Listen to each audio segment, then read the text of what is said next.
Now, I guess we'll see how many of you guessed correctly.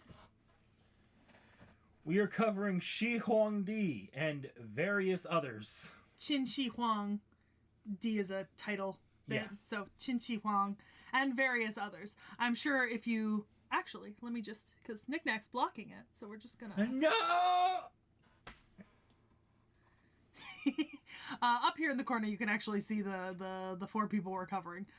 If you care enough to, zoom in and read that. But, we'll tell you right now. It's Qin Shi Huang, Jing Shu Fu, and the Prince of Lanling. Gao Chenggong. Gao Chenggong, yeah. Gao Chenggong. So... Oh, were you gonna... Did we forget to do the... Rejoice, everyone. We're back with another Sekhie Reacts to Fate.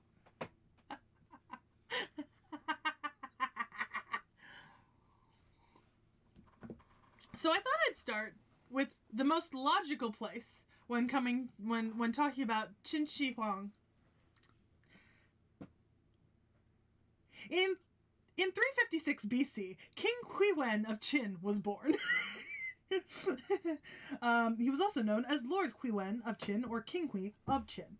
He was the ruler of the Qin State from 338 to 311 BC during the Warring States period, and a likely ancestor of Qin Shi Huang Di. He was the first in the line of Qin to style himself as king instead of duke.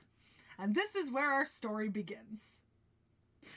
Now, Huiwen was married to the Queen Dowager Xuan, which is going to become important in a second because we're going to talk about her. But he's also the father of King Wu of Qin and King Zhaoxiang of Qin. Those are the next people we're going to talk about. So he was born Prince Si, son of the Duke Zhao, succeeding his father. And while he was still the crown prince, he was severely punished for a crime that he committed. During that time, the minister was implementing legalist reforms, and he was the one who insisted that the crown prince be punished, with his father approving of the draconian punishment of both him and his older brother and tutors. So he was punished by having Prince Qian had his nose cut off, Gongsun received the punishment of branding a criminal by tattooing his face, and Yingxi was banished from the royal palace. It's believed that he then harbored a personal grudge against Shangyang when he came to throne as King Huiwen, and Si would have Shangyang put to death on charges of treason. Huiwen retained the reformed systems in Qin left by his father and Shangyang. He leads to... So Huiwen is really the start of this powerful Qin state. He leads the military to kind of developing a lot of its large strength and establishes expansionism policy in the state of Qin. By 316 BC, they had conquered the states of Shu and Ba to the south in the Sichuan Basin. And ideally, the strategy of the Qin state was to annex and colonize all lands to the south rather than confront states to the east that already had large armies. Gongsun Yan, the strategist at the time, was a student of Gui Guzi, persuaded 5 of the other 6 states in the area to form an alliance deal with Qin, but his student, a fellow student of his, Zhang Yi, would come to be the prime minister of Huiwen and would actually help break this alliance, sowing discord amongst the 5 states. King Huiwen ruled Qin for 27 years and would die in 311 BC at the age of 46, being succeeded by his son King Wu of Qin, born of Queen Huiwen.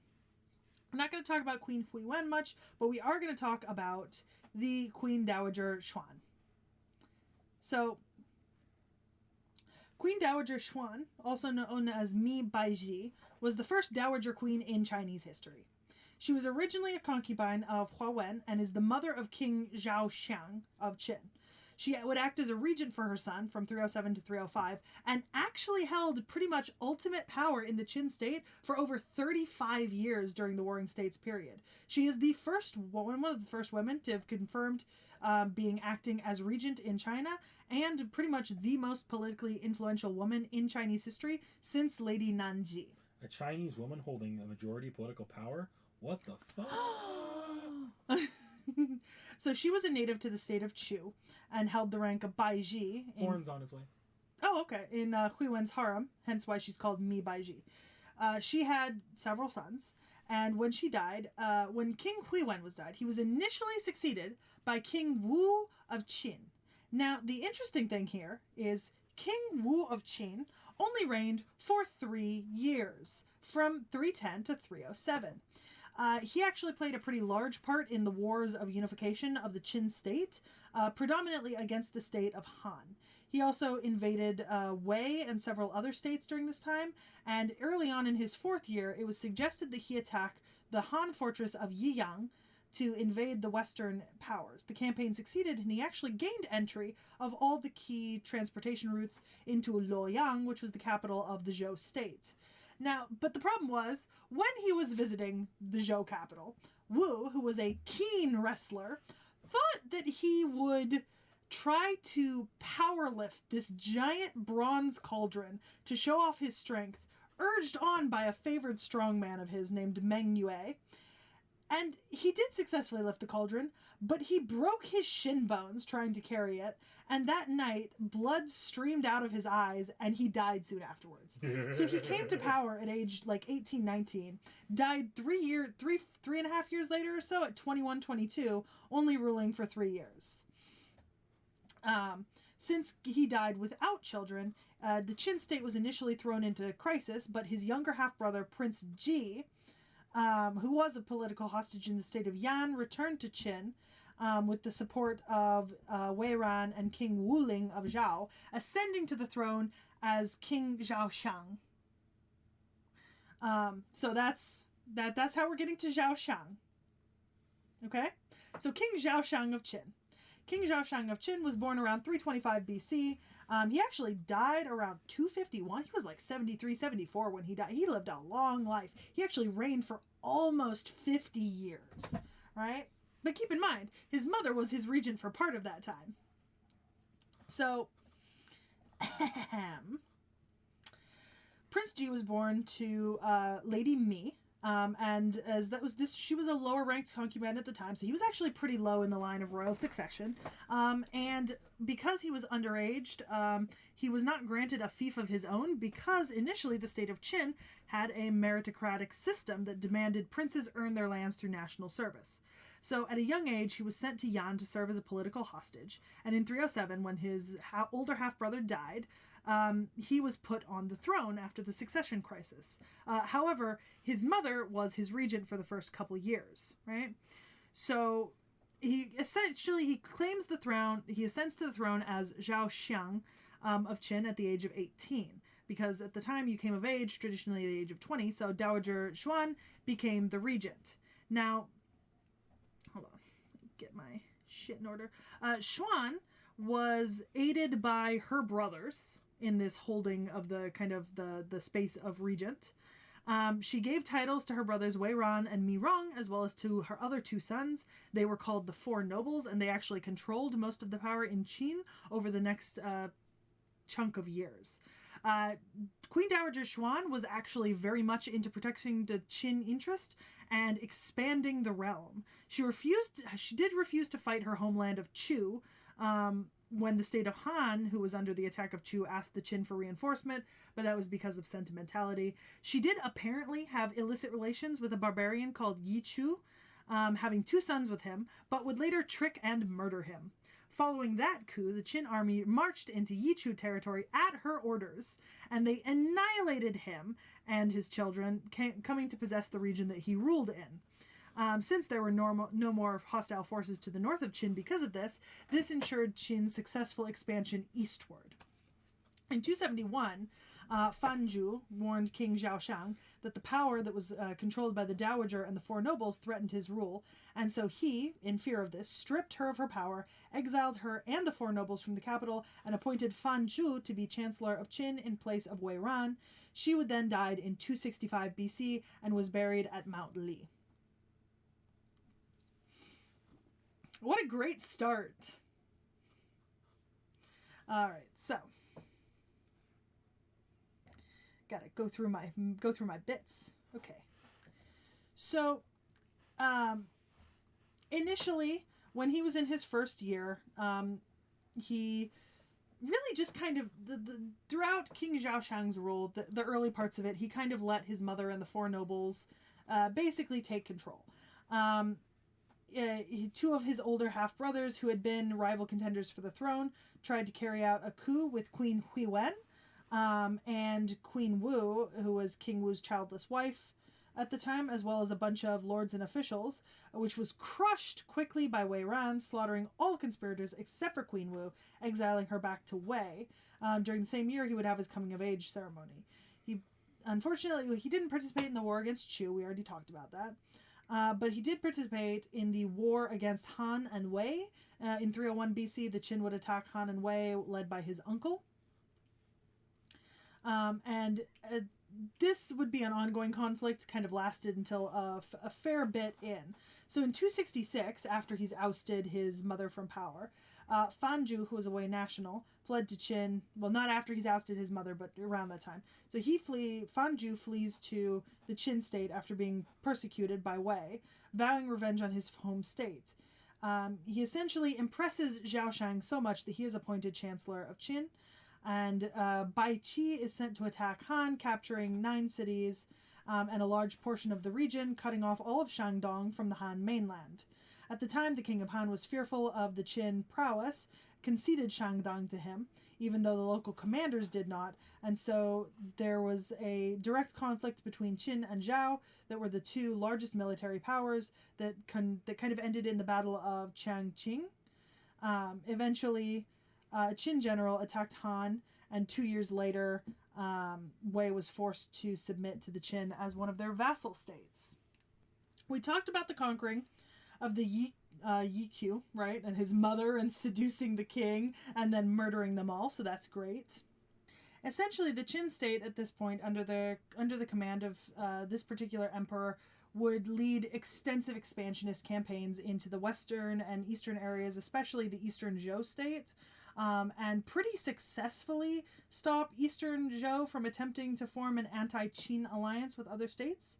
So in 251 BC, King Shaoshang would die at the age of 75, having outlived his eldest son, who died about 10-12 years previously, who was a hostage in the state of Wei, and was succeeded by King Shaowen, who was his second son. He is one of the longest serving rulers during the Eastern Zhou dynasty, although technically at this point the Qin dynasty has not been established yet. And remember, we talked in the Tamamo no Mai video, right, about how Zhou split into Eastern and Western Zhou, and they technically ended and fell at different times, right? Because the dynasties weren't 100% in agreement. So, then we go to his son, King Shaowen of Qin. King Shaowen of Qin is also known as Lord Anguo, and has a really, really short reign. And when I say really short, I mean the 12th of November to the 14th of November in the same year. He reigned for 3 days. But he is Qin Shi Huang's grandfather, Lord Anguo. All right, so he was the second son of Zhao Shang and Queen Tang, and the grandson of Dowager Queen Xuan. He died 3 days after his coronation. And in general, it's just accepted that he was older when he ascended to his throne. So his father would have ruled for over 50 years and didn't take over till he was 18. So his father was in his 70s. So he would have ascended to the throne already as an old man, and then supposedly died. But there's an interesting theory that some people have that's fun to bring up here, is that there's a conspiracy theory that says Lu Bu Wei poisoned the king or hastened his death in order to put the next king, King Zhuangxiang of Qin, onto the throne. This is supported supposedly by the fact that Zhuangxiang reigned for only 3 years. He's the next king. Now that's interesting because Lu Bu Wei is actually pretty important in the reign of the next 3 kings, including Qin Shi Huang. So we're going to talk really quickly about King Zhuangxiang, right? So King Zhuangxiang really did only reign for 3 years. Very short time in power. He did have an interesting spouse, though, that we're going to talk about. The Queen Dowager Zhao. I don't think Nick Nack expected this. I'm so sorry. No, I just grinded out an entire free note on FGO while she was explaining the stuff. So, I haven't even gotten to Qin Shi Huang. All right, so King Zhuangxiang of Qin was born to Lord Anguo, who was the second son of King Xiaoshang. and his concubine Lady Xia. So he was chosen to serve as a political hostage in the kingdom of Zhao, and when he was in Handan, which is the capital of Zhao, he would meet Lu Buwei. Lu Buwei was a merchant, and he saw Yiren as extraordinary. He detected potential in him to become a king, and so he treated Yiren very well and presented his own concubine, Lady Zhao, to Yiren, although some sources say that he was not excited about doing this and he was more reluctant to do it. Lady Zhao would later bear Yiren a son, Ying Zheng, who will become important. At this point, Lu Buwei became the one who helped Yiren return to Qin from being a political hostage. He also conditioned Lord Anguo's spouse, the Lady Huayang, who was childless, to adopt Yiren as her son, making Yiren the heir apparent. Because Huayang was a native of the Qin State, she gave Yiren the name Zichu, or son of Chu. So upon the death of King Xiaoshang, Lord Anguo ascended to the throne and historically became Xiao Wen, but died just 3 days after the date of his coronation. So Zichu succeeded his father as the king of Qin, becoming King Zhuangxiang of Qin. Lu Buwei was named as his chancellor, Lady Zhao was his queen consort, and Ying Zheng was his crown prince. He died in 47 BC after only reigning for 3 years and was succeeded by Ying Zheng. Ying Zheng unified China, founding the Qin dynasty in 221 BC, becoming known as Qin Shi Huang, the first emperor of Qin. We're only just now getting to Qin Shi Huang. Ying Zheng, Qin Shi Huang, also posthumously declared that King Zhuangjiang would be known as Taishuang Huangdi. Now, I need more caffeine for this. Hang on, I'm not done. Don't. Are you gonna drink that? You're not a soda person. There's tea. He's going for the soda. All right, I want to talk about Queen Dowager Zhao. Right, tea's in the kitchen. I want to talk about Queen Dowager Zhao. I said I was going to. So, Queen Dowager Zhao. We do not have a personal name for her. The important thing is that she is the mother of Qin Shi Huang. And the other interesting thing is, so she's the concubine. Tastes like horse piss. She's the concubine originally of Lu Buwei, but then given to Prince Yiren. She would give him a son. The historian Sima Qian actually claimed that the pregnancy might have been Lu's and not Prince Yiren's, but he was also pretty unpleasant in his portrayal of the first emperor, so this could just be him stirring up gossip during the time. At the time, the couple was living in Handan, where Yiren was a hostage. She became the Queen Dowager when King Zhuangxiang died and Prince Zheng ascended. Sima Qian claims that she continued her affair with Lu Buwei, but when they faced some exposure to their affair, he gave her a eunuch, a man disguised as a eunuch named Lao Ai, who apparently had a penis so large that apparently she was very promiscuous. And this man had a penis so large that like Lu Buwei had him like paraded around in a special like outfit because she could hear it or something from like how big it, something like that. Apparently they had 2 illegitimate children, but this is, once again, this is according to Sima Qian, who did not like the first emperor or his family. So Lao Ai was killed during a coup d'etat. The queen was imprisoned in the palace and her children were killed. In 237, a man named Mao Jiao persuaded Zheng to welcome the dowager back from Yang to the Ganchan Palace in Xianyang, in fear of other states would turn against him if they heard that he'd exiled his own mother. But eventually, by the time Shi Huangdi ascended, Zhao was already deceased and was promoted posthumously to Empress Dowager, and is buried with King Zhuangjiang at Xi'an. So Lu Buwei.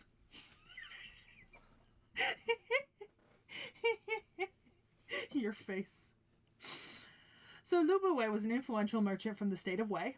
And what's interesting is what he said about what he said about taking an interest in Yiren, right?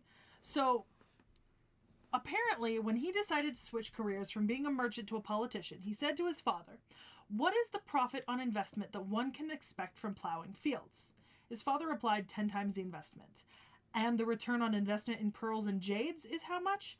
100-fold. And the return on investment from establishing a ruler and securing the state would be how much? It would be incalculable," his father responded. So he said, "Now if I devote my energy to laboring in the field, I would hardly get enough to clothe and feed myself. If I secure a state and establish its lord, the benefits can be passed on to future generations. So I propose that I go serve Prince Yiren of Qin, who is a hostage in Zhao and resides in the city of Jiao.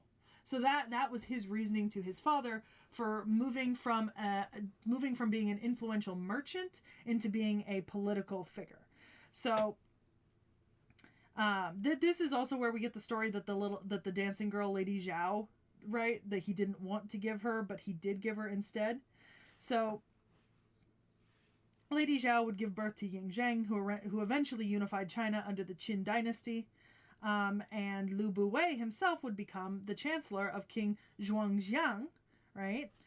Taking the title Marquis Wei Xin and being given a large taxable fiefdom. While he was in office, he oversaw military campaigns against neighboring states. And when Zhuangjiang died in 247 and the 13-year-old Ying Zheng succeeded him, Lu Buwei continued serving as chancellor and regent to the now young king. In this position, he dominated the government and military. He invited famous scholars from all over China to Jianyang, where they compiled the Lushi Chinchu, or the Lu's Spring and Summer Annals, which was an encyclopedic compendium of the 100 schools of thought and the ideas held within them. It also says that there was here's the story about the eunuch. It says that, fearing the discovery that would cause a great disaster, he secretly sought a man with a large penis named Lao Ai, whom he made his retainer. Hello, everybody. It's me, Vaughn. You can go sit over there if you want. Oh, you want me to sit right in front of the camera? Okay, cool. Yeah, show them your beautiful, beautiful face. Yeah. I mean, he's barely visible. Anyways, so it said that he would order to have music performed and have him put his penis through a wheel of paulownia wood and walk about because the Queen Dowager would hear it and it would entice her. And so Lu Buwei introduced Lao Ai to her when she desired him. And so they deviously thought that if they got someone to accuse him of a crime that was punishable by castration, they would have them fake the castration and he would be brought into the harem. So they bribed the officer to pluck his eyebrows and beard and make him appear as a eunuch, and then give him as a fake eunuch servant to the queen so that she could use him. Which is really funny to me. This is trying to sneak your boy toy into the Imperial Palace? Yes. So the young Ying Zheng learned that Yao Ai was not a eunuch and had plotted with the Queen Dowager to make their illegitimate son become the successor. So in 238, when he launched a revolt in an attempt to seize power, it was quickly crushed and he was executed along with 3 generations of all of his relatives. Ying Zheng then stripped his mother of her position as the Queen Dowager and ordered the sons that she had with Lao Ai to be put into bags and beaten to death. Lu Buwei was implicated at this point, stripped of his posts and titles, banished to the remote Shu region, and fearing eventual execution, he committed suicide by poison in 235. As a result of this affair, Ying Zheng would end up removing all of Lu Buwei's retainers and followers from their positions of power, except for Li Si, restoring it to hereditary Qin aristocracy. After his death, the books he had written, the Annals, fell out of favor and were not resurrected again until the Han Dynasty.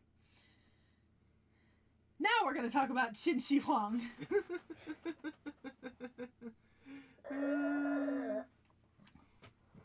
Hello, everybody. Hi, Warren.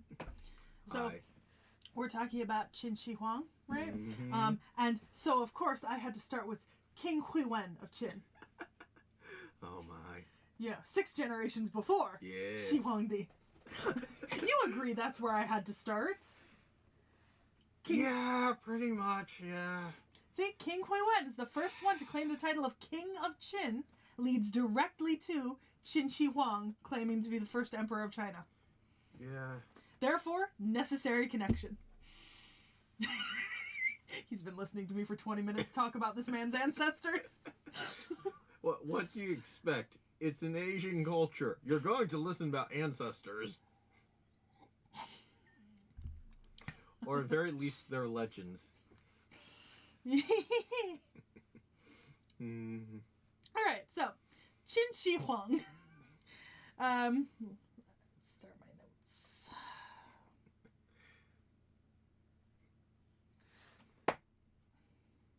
My notes are out of order because I looked things up the other way around. So I started from Qin Shi Huang and then I went down through the characters. So now I have to go back up through my notes. All right. So, according to Sima Qian, Yang Zheng is the first son of the Prince Yiren, who would become King Zhuangxiang of Qin. At the time that some of this happened, he was residing in the court of Zhao. We talked about this, serving as a political hostage to guarantee a peace between the states of Zhao and Qin. He fell in love with the concubine of Lu Buwei, rich merchant. She became his wife, etc. And eventually, Yiren would become King Zhuangxiang, and the two of them would produce Prince Yangzhang. Yeah. So the records of the great historian claim that Zhengyang was actually the son of Lu Buwei and Lady Zhao, but he hated the first emperor, so take that with a grain of salt. Mm-hmm. The other records do call him the child of these other two characters, so you gotta love that. Unfortunately, this idea that he was an illegitimate child does contribute in part to the generally negative view of the first emperor. However, I think other things perhaps contributed to the generally negative view of the first emperor of China, but maybe that's just me. I mean, the book burning didn't help. You can see where Sekhmet is triggered. So, when in 246 BC, King Zhuangxiang died, his son was 13 at the time. So, Zhao Zheng was still young, so he was essentially Lu Bu acted as the regent and prime minister for the state of Qin, waging war against the 6 other states in the area. Zhao Zheng in 235 assumed his full power after Lu Buwei was banished for the scandal with the Queen Dowager Zhao.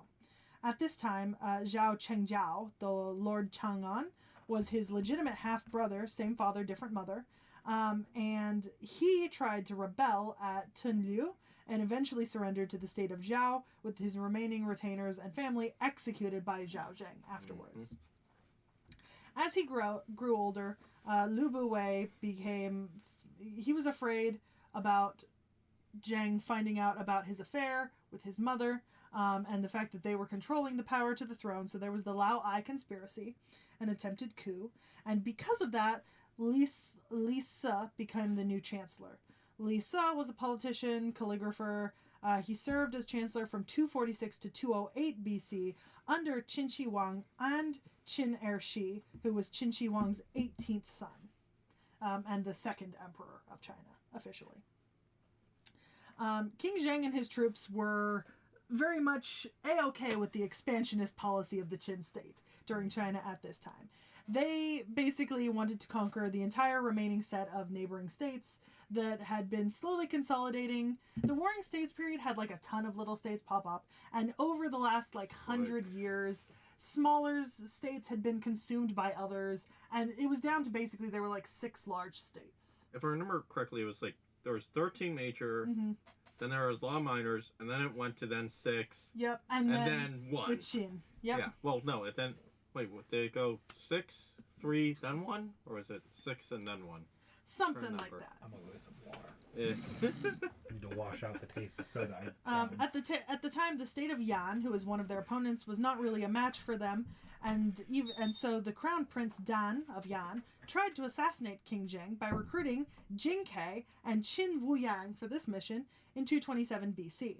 Now, Jing and Qin Wuyang would gain access to the king by presenting themselves at the palace to give a diplomatic gift to the king. It was supposedly a territorial map of Dukang and the severed head of Fan Wuji. So Qin Wuyang stepped forward to present the map, but he was trembling so much because of his nerves that even though Jing said it was because he was so in awe of seeing the emperor, they would not let him go forward. So Jing ended up being the one to take the map up to the emperor. Now, inside of the map, there was a sharpened dagger coated in poison. And so he withdrew the dagger and he attempted to stab the king. But he did not succeed. The king managed to get away, just ripping his sleeve in the process. And the king fled, trying to draw his sword. But it was inconveniently placed because it was a ceremonial longsword, so he didn't have an easy time drawing it. So he ended up hiding behind a pillar, but Jing was closing in on him. And then one of the king's personal physicians chucked his bag of shit at Jing, giving the king just enough time to whip out his sword and stab Jing in the thigh. What in the Looney Tunes? Honestly, this would be a great Looney Tunes sequence. Yeah. So he stabs Jing in the thigh. severely injuring him. And then we'll get to what happens to Jing Ke besides that in his life later. I mean, have we already talked about Jing Ke the Servant yet? No, they're next. Oh my. We've got Jing Ke, Zhu Fu, and Prince of Lanling to do, as well as Qin Shi Huang. So, this was not the only assassination attempt on the first emperor of China. The next one was from Gao Jianli. So, Gao Jianli was a friend of Jing Ke and wanted to avenge his death. He was a very famous musician, a lute player, and was summoned to play before the king. However, someone in the palace at the time recognized him and knew that he was friends with Jing Ke, guessing his plans. Because the king didn't want to kill such a skilled musician, he ordered his eyes to be poked out, and then he was ordered to proceed with his musical performance. The king praised his playing and allowed him to come closer, and the lute, which Gao had weighed down with a slab of lead, right? He swung it at the king, hoping presumably to bludgeon him to death with the weight of pure lead, but missed because he'd had his eyes put out. Understandably. And then he was executed shortly after. Now, this is all before he unifies China. I need you to know, he is still king of Qin, but not first emperor at this point. This is Chancellor Palpatine, not Emperor Palpatine. Yes. So, the Qin Wars of Unification. At the time, there were, the major states in play were Qin, Chu, Wei, Qi, Zhao, and Yan. So 6 states at the time. Yeah. In 230, he began the final set of campaigns of the Warring States period, with the intention of conquering all of the remaining Chinese states and bringing it under the unified control of the Qin. The weakest of the Warring States was Han. It fell first in 230. In 229, he invaded Zhao, which had been weakened by a series of natural disasters at the time, capturing the capital a year later in 228. The prince at the time managed to escape, establishing the short-lived state of Dai, proclaiming himself king, but obviously this was not going to go anywhere. Wait, Dai or Dao? Dai. Okay. Yeah. 227, Crown Prince Dan of Yan ordered the failed assassination attempt on King Zheng. Yeah. And this was pretty much the reason for war for Zheng to invade Yan in 226, taking the capital of Ji, modern Beijing, in the same year. The remnants of the army were able to retreat to the Liaodong Peninsula along with King Ji of Yan. After this, Qin besieged and flooded the capital of Daliang in the state of Wei, causing it to surrender in 225. And at this point, as a precaution, he seized 10 cities from Chu, which was the largest of all the warring states. A year later, in 224, he launched the full-scale invasion, capturing the capital of Shouchun in 223. In 222, his armies took out the last of the Yan remnants in Liaodong and the former Zhao state of Dai that the prince had established.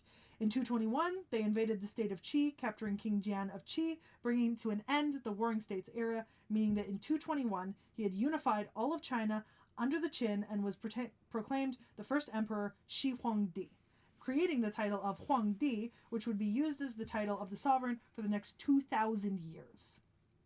At this time, he also ordered the Heshibi to be crafted into the heirloom seal of the realm, which served as a physical symbol of the Chinese mandate of heaven, passed from emperor to emperor until it was lost in the 10th century CE, over 1,000 years later, 1,200 years later. In 215, during another attempt to expand his territory, he ordered extensive military campaigns against the Xiongnu nomads in the north. These were led by his general Meng Tian, and they successfully drove the Xiongnu from the Ordos region, settling the foundations for the construction of the Great Wall of China.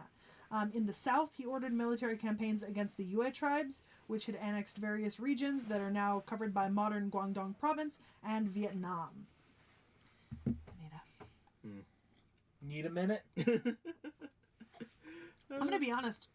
It's kind of impressive that he basically just blitzkrieged his way through the other 5 states in the space of under a decade. I mean, he really just went from campaign to campaign, year to year, making significant victories and gains every single year. At not any point did he suffer a significant setback, really. And it's very evident in the speed and power at which he advanced through all of China. So you have to give him a lot of credit for that, right? Regardless of what he became, how he behaved, this man was either good enough himself to be this effective militarily, or he had good enough generals under his command and strategists, and he knew how to use them. If I remember correctly, tactician was actually... I think it's a little bit of both. Yeah. Yeah. He himself was not stupid. I mean, he was good at choosing people. Yeah. Yeah. So, in order to try to avoid some of the chaos that had been the cause of the Warring States period, he and Lisa would abolish the feudal system of alliances and federations, organizing the entire empire into administrative units, originally 36 and later 40 commanderies, followed by counties, townships, and hundred family units, which roughly correspond to modern-day subdistricts. People would no longer be identified by their native region. They would not be called Chu person or Chu Ren anymore. Also, all of his appointments were to be based on merit, creating the first Chinese meritocracy rather than hereditary right and station. Qin Shi Huang and Li Si also contributed a lot to the Chinese unified economy. They standardized the weight and measure system. They created a standard axle length and width for road transport. They built an extensive network of roads and canals. In fact, the series of canals built by Qin Shi Huang, I think, are still in use today. Yeah, or at least like... I mean, they've been upkept. Well, at least like the ways have actually still been the same. So yeah. The canals obviously have had to been upkept over the years, but the original canals created were, because didn't he create the Grand Canal between the Huanghe and Yangtze rivers? I think he undertakes the building of it. I don't remember. He might have. I think he undertakes the building of it. So they also standardized the currencies, and the Chinese script was unified in this point, which is going to present an interesting part to the story of Zhu Fu later. Knick-Knack's going through his head trying to figure out what that might be. Hamster ball just like... It's spinning too fast. I see the smoke coming out. This meant that there would no longer be any regional script and there would be a universal written form of language for China. However, this did not change the diversity of spoken dialect, which still remained the same. It was just that the writing system was standardized. You do still see that to this day. Mm-hmm. So, yeah. So, Qin Shi Huang, and after 221, also confiscated all bronze weapons of all of his conquered countries, and he had them cast into the 12 metal colossi used to adorn his palace. Each was said to be about 11.5 meters in height and weighed about 70 tons. Sima Qian considered this to be one of the greatest achievements of the emperor, on par with all of the other things he'd done, like standardization of axle width and writing system and weights and measures. For over 600 years, the statues were commented upon, moved from palace to palace, and they were not destroyed until the 4th century CE. However, ironically, we have no remaining illustrations of them, even though they survived for about 600 years. What is your face like that for? He's given up. The smoke is all gone. There's nothing left to burn. Yeah, that's fair. Here's the funnest part that I think Knick-Knack will enjoy. Qin Shi Huang eliminated the 100 schools of thought, which included Confucianism and other Chinese philosophies, and made legalism the mandatory ideology of the Qin dynasty. Starting in 213, because of Li Si and other scholars, he ordered most of the existing books in China to be burned, with the exception of those on agriculture, medicine, divination, astrology, and the history of the state of Qin. This served as part of the ongoing reformation of writing system because it removed examples of obsolete scripts. Besides that, owning any copies of the book or songs or the classic of history were punished severely. According to the records of the Grand Historian, Shi Huang, about a year later, had over 400 scholars buried alive for being found possessing said forbidden books. The emperor's oldest son, Fusu, actually criticized him for this act at the time. Although the emperor's library did retain copies of the forbidden books, but they would eventually be destroyed when Xiang Yu burned the palaces of Shanyang in 206 BC. See, we talked a little bit about Shi Huangdi in Xiang Yu's video. Yep. Modern research suggests that the myth of the Confucian scholars, that the Confucian scholars' story being buried alive is actually a martyr's myth. It's more likely that it was ordered that a group of alchemists who deceived him were put to death, and then Confucian scholars used this to distance themselves from the failed regime. Kong Angguo, who was a descendant of Confucius, described alchemists as Confucianists and mixed this with the martyr's legend to describe how he discovered a bunch of Confucian books thought to be lost behind a wall in his ancestral house, since he was a descendant of Confucius. Yeah. Shi Huang also believed in the theory of the 5 elements: fire, water, earth, wood, and metal. He believed that the royal house of the previous dynasty had ruled by the power of fire, associating them with red, and Qin would be ruled by the next element on the list, which was water, which was also his birth element. Water was represented by the color black, which became the preferred color for garments, flags, and pennants of the time. Other associations he believed in, including north as his cardinal direction, the winter season as his best season, and the number 6 as his best number. Tallies and official hats were made to be 5.9 inches long. Carriages had to be 2 meters, 6.6 feet.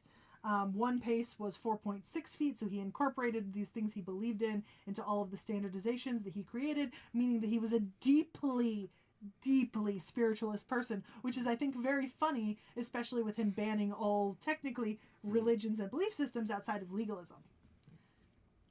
Also, here came the Fire Nation. Yeah. Everything changed when the Fire Nation attacked. So not only did Qin Shi Huang survive 2 assassination attempts, he has survived a 3rd.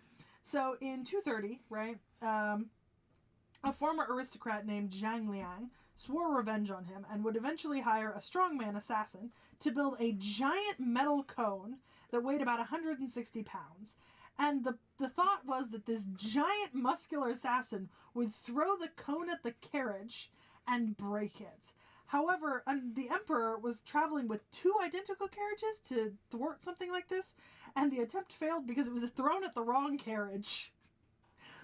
But both men survived the manhunt. So, kudos? I mean, you run fast enough, they ain't gonna catch you. Yeah. So, some of the great building works that he engaged upon during his reign, he did start the Great Wall, right? The first stones were laid for the precursor for the Great Wall of China was started during his reign to defend against the Xiongnu. Lingqiu Canal. He did start the Grand Canal, which would go between to link the Xiang River with the Yangtze, and where the Yijiang flowed into the Pearl River, aiding in his expansion to the southwest.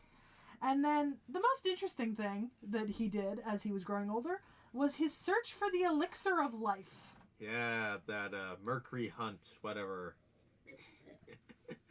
So this man did not want to die. As he grew old, he wanted to be immortal so badly. And as a result, he actually got scammed by like a bunch of fake elixirs. He visited Shifu Island 3 different times in his search for the elixir of immortality. One of the stories says that he sent Zhufu, who was a Shifu Islander, with ships carrying hundreds of young men and women to find Penglai Mountain to seek out An Qi Sheng, who was a 1,000-year magician who supposedly had met with Shi Huangdi by chance during his travels and invited him to meet with him. This expedition actually never returned, possibly for fear of the consequences of failure. Legends actually claim that they reached Japan and colonized it with Shufu, becoming known as the first emperor of Japan, bringing them writing and script that was standardized. What is the first script of Japan? Fuck you, Zufu, for bringing Japan kanji. It's also possible that even though the emperor burned a lot of books, he did exempt a lot of alchemical works, which might have focused the minds of the best scholars on seeking out the answer to his quest and the elixir of immortality. And some of those buried alive were alchemists, which might have been a way of testing out theories that they had about immortality by having them buried alive after they took their own cure or whatever. The emperor, deeply paranoid and fearing the afterlife and death, would actually have a giant system of tunnels and passageways built in all of his 200 palaces because he thought that traveling without being seen would keep him safe from evil spirits and death. So, around 211, we know that a large meteor was supposed to have fallen somewhere near Dongjun in the Yellow River, right? And it said that someone inscribed the words, "The first emperor will die and his land will be divided," right? At seeing this meteor. So the emperor sent a secretary to investigate the prophecy, and no one would say who did it, so everyone living nearby was put to death and the entire stone was pulverized. This man did not want to die, keep that in mind.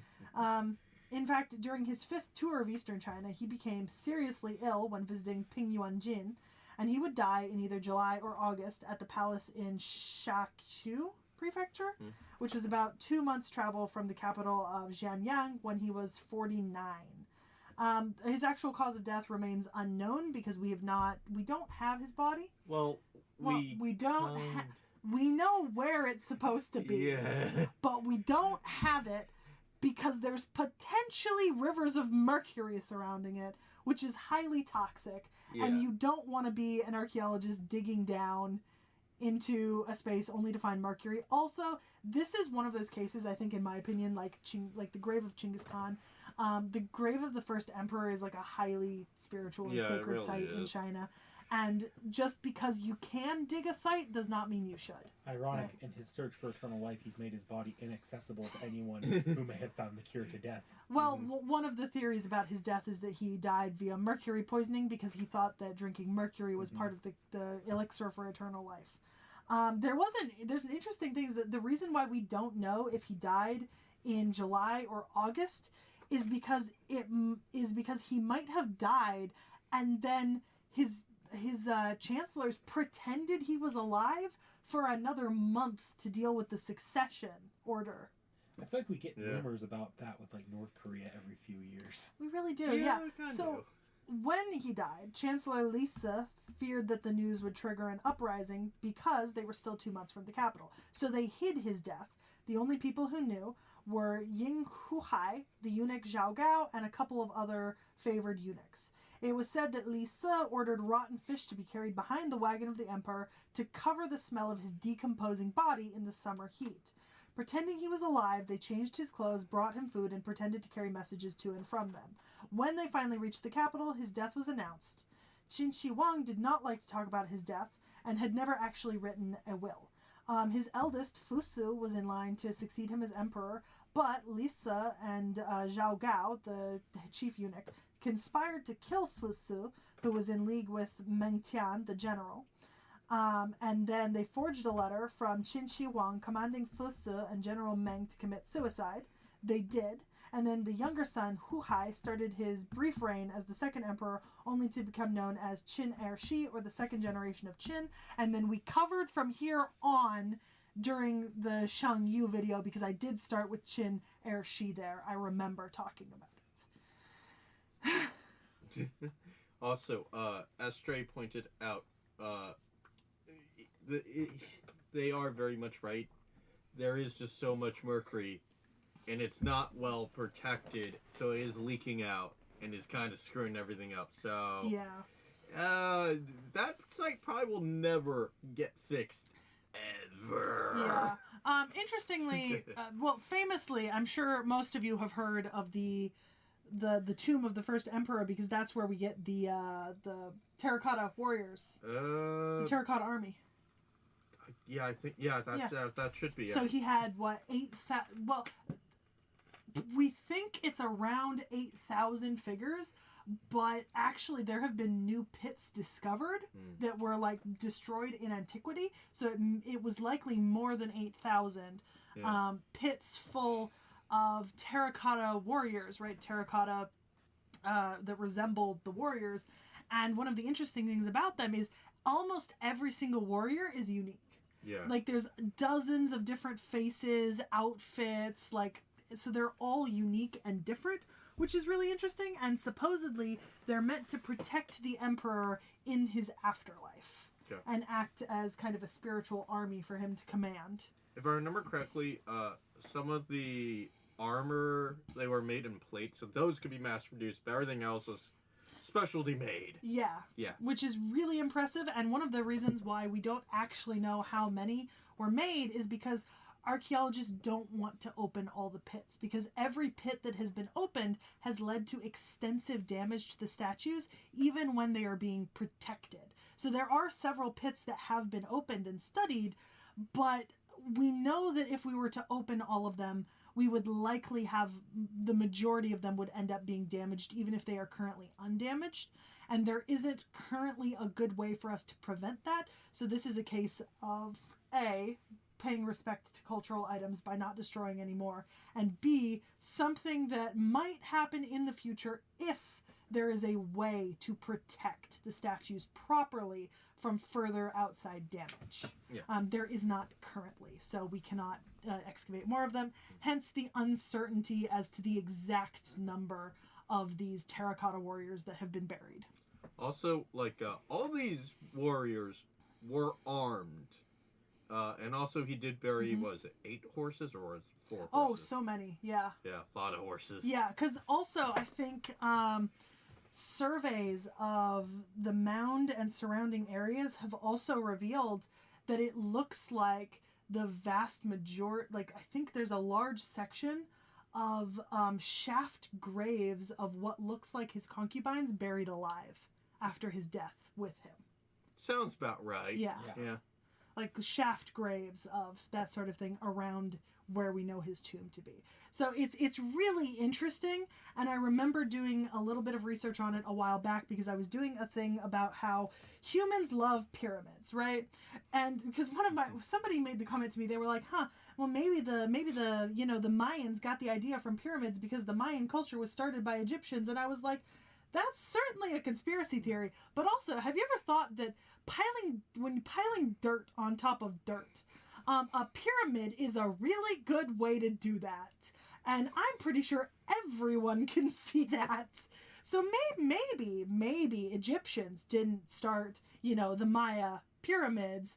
Maybe the Maya just looked at shit and thought, that's a really good shape to pile dirt in. And I made the comparison because I also used the pyramid of Shi Huang Di because it's not technically a pyramid, but it is actually a mound of dirt that goes down as well. So in some ways, it does resemble an ancient Egyptian pyramid per se, but there's no actual connection, in my opinion. I think it's just, damn, this is a really good way to pile dirt. You know what I mean? Oh, yeah. Sometimes it's that simple. And as Jen points out, there were other terracotta statues, usually of servants. I think there were possibly some farmers. I don't think there were. Yeah. So yeah. No, there's because you're right. There's also chariots and horses, and I think there's servants as well. It's not just warriors. Servants are also laid for him. You need somebody to take care of you in the afterlife. What, you're going to throw that to your warriors? They have to protect your body. Someone has to get your stuff. Yeah. So traditionally, Qin Shi Huang has been portrayed as like a brutal tyrant, right? He ruled with an iron fist. He committed atrocities. He didn't compromise with people. He didn't let anyone else make decisions for him. He burned classics and people, etc., etc. More modern scholarship has begun to kind of take this outlook and turn it around.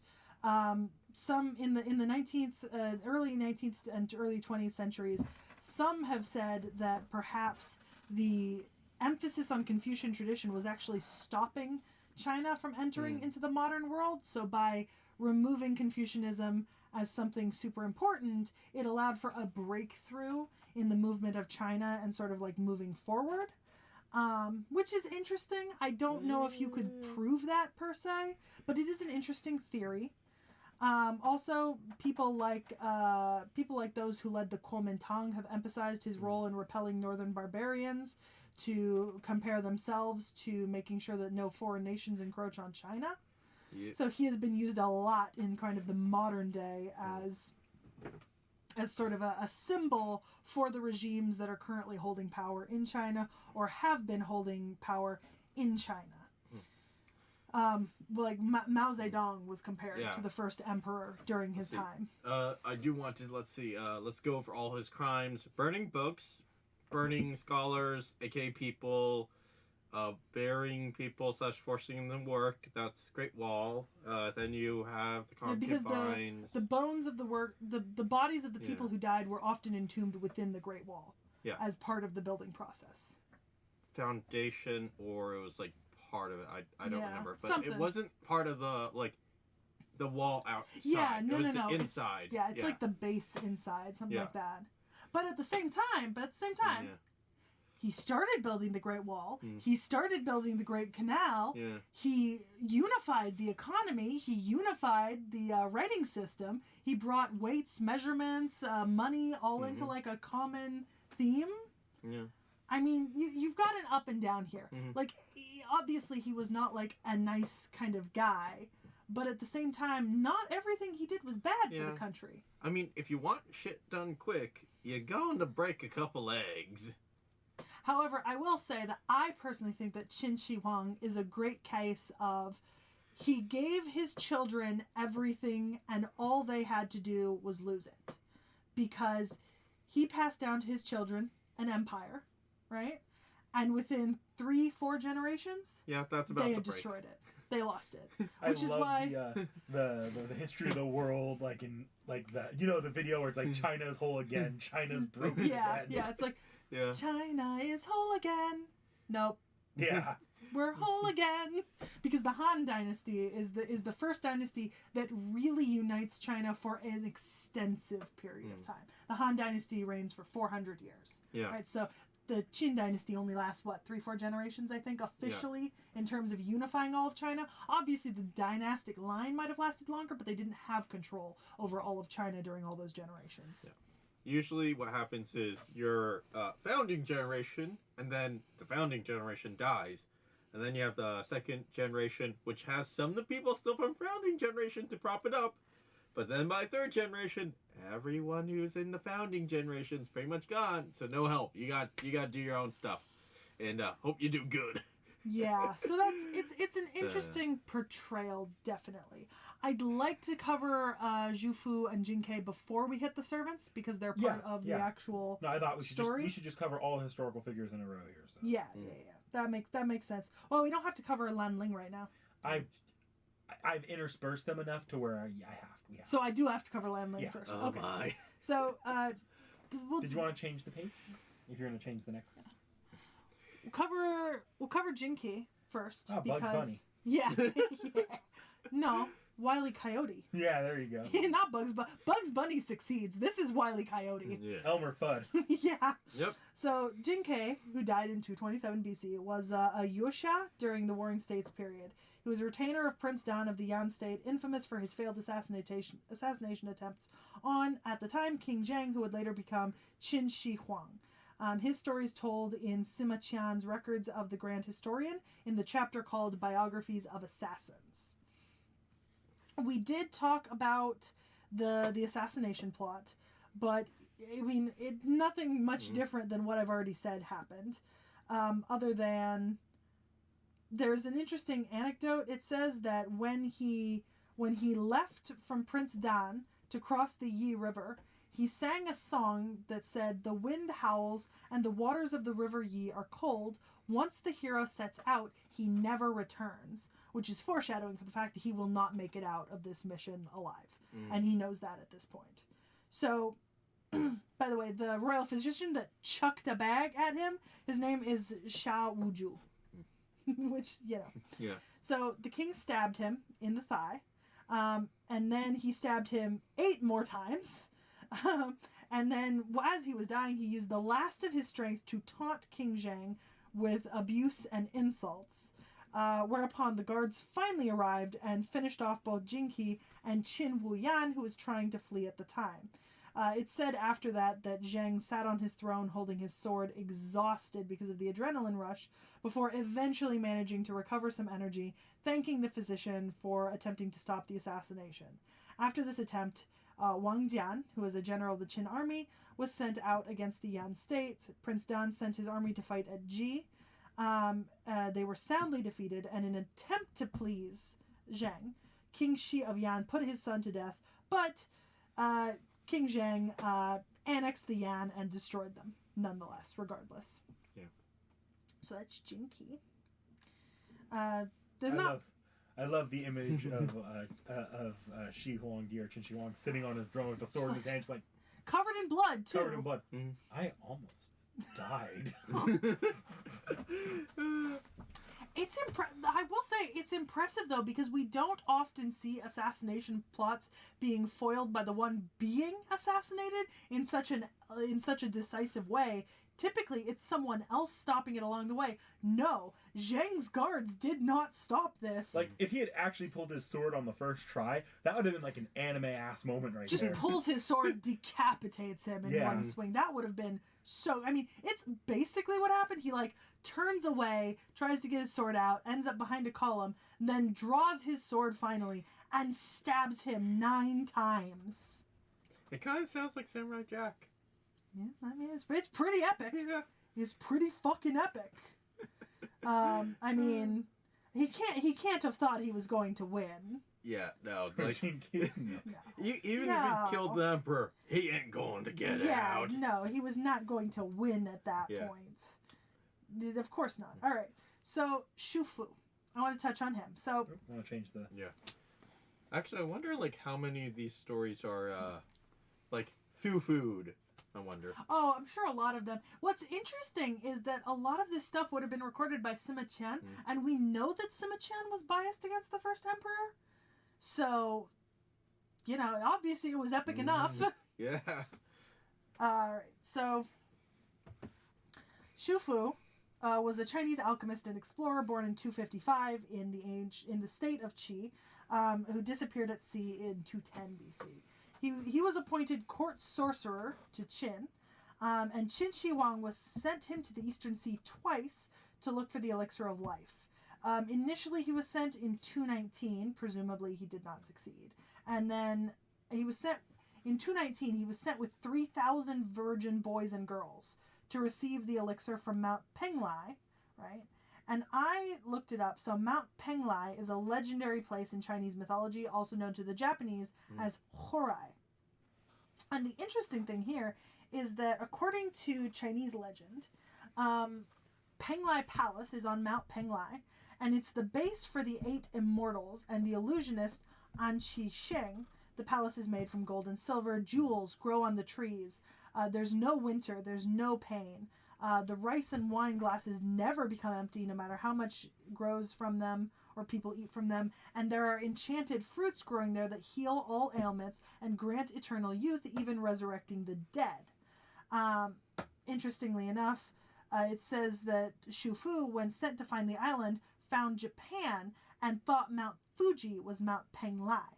But in Japanese mythology, Mount Horai is said to perhaps be also called Shinkiro, meaning mirage or a vision of the intangible. Yeah. So Japanese mythology doesn't believe that it's the same thing. They believe that it's something else, which is fascinating to me. It might have been because, like, he got to Japan and then, like, he didn't see these fancy, nice thingies. Didn't want to turn back around and admit. Just fucked off to Japan. Yeah.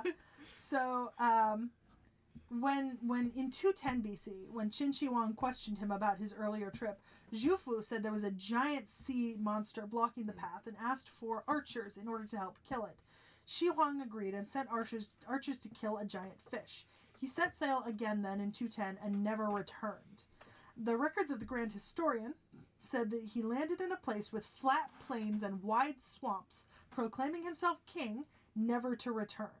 Later texts also do not record a final destination. The Guadaiji and the Book of Later Han and Record of Three Kingdoms say that he landed in a place called Danzhou, but we have no actual location for where Danzhou is. 1100 years after his final death, Yi Chu wrote during the later Zhou of the 5 dynasties and 10 kingdoms period that he landed in Japan, thought Mount Fuji as Penglai. And that's why in Japan there are many memorials to the legend of Zhu Fu. It's said that Zhu, when he came to Japan, brought knowledge that improved and technology that improved the quality of life of ancient Japanese people, introducing new plants and new techniques, as well as language, and essentially styled himself as the first emperor of Japan. And if you remember, the first emperor of Japan brings writing to the people of Japan, and that's why he's the first emperor. Which is interesting. I mean, that's pretty cool. So it's Japanese historian Ino Okifu identifies Emperor Jimmu with Shu Fu, starting the Yayoi period around the time of his arrival.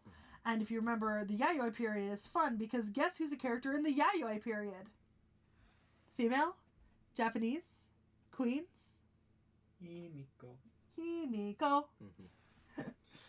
So it's said that Jufu came to the Ariake Sea and he floated a cup in water and went ashore where it made landfall, literally meaning that the place called Bubai, which literally means floating cup, is where he came to land.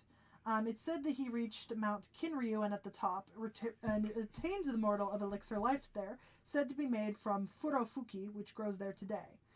Supposedly this comes from the word furofushi, meaning to grow old and not die.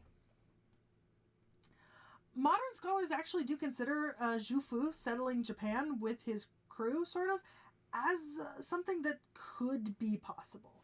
There are inconsistencies, and there's a general lack of evidence, but genetic research shows an admixture of indigenous Jomon people and later East Asian migrants.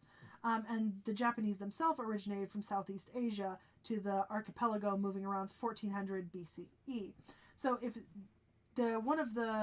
unfortunately, his entourage of 3,000 probably would have been too small to dominate millions of people, but if in a position of power bringing technology and knowledge and writing, it is possible that he might have come to control a small section and been known as an emperor or a leader, and then that admixture into the Jomon people could come from the people that he brought with him.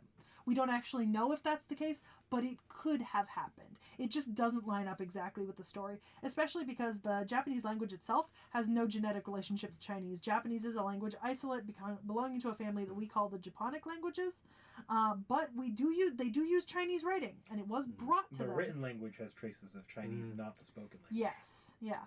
But some of our earlier Japanese records, the Kojiki and the Nihon Shoki, don't record Shu Fu. Most stories about him came from at least a century after his disappearance in Japan. So the evidence is not there. Disappearance in Japan? Yes, because he disappears to Japan and we don't know what happens to him there.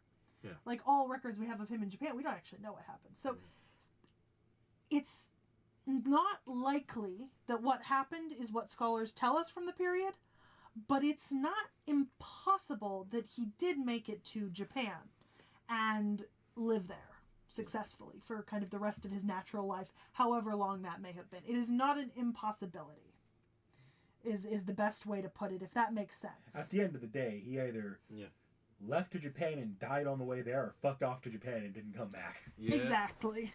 And either is honestly, either way would make sense in some ways and not in others. So we have no way of knowing. But the lesson to learn, don't go try looking for misty islands. Yeah, don't go looking for weird places. You're not going to find them. All right. The Prince of Lanling.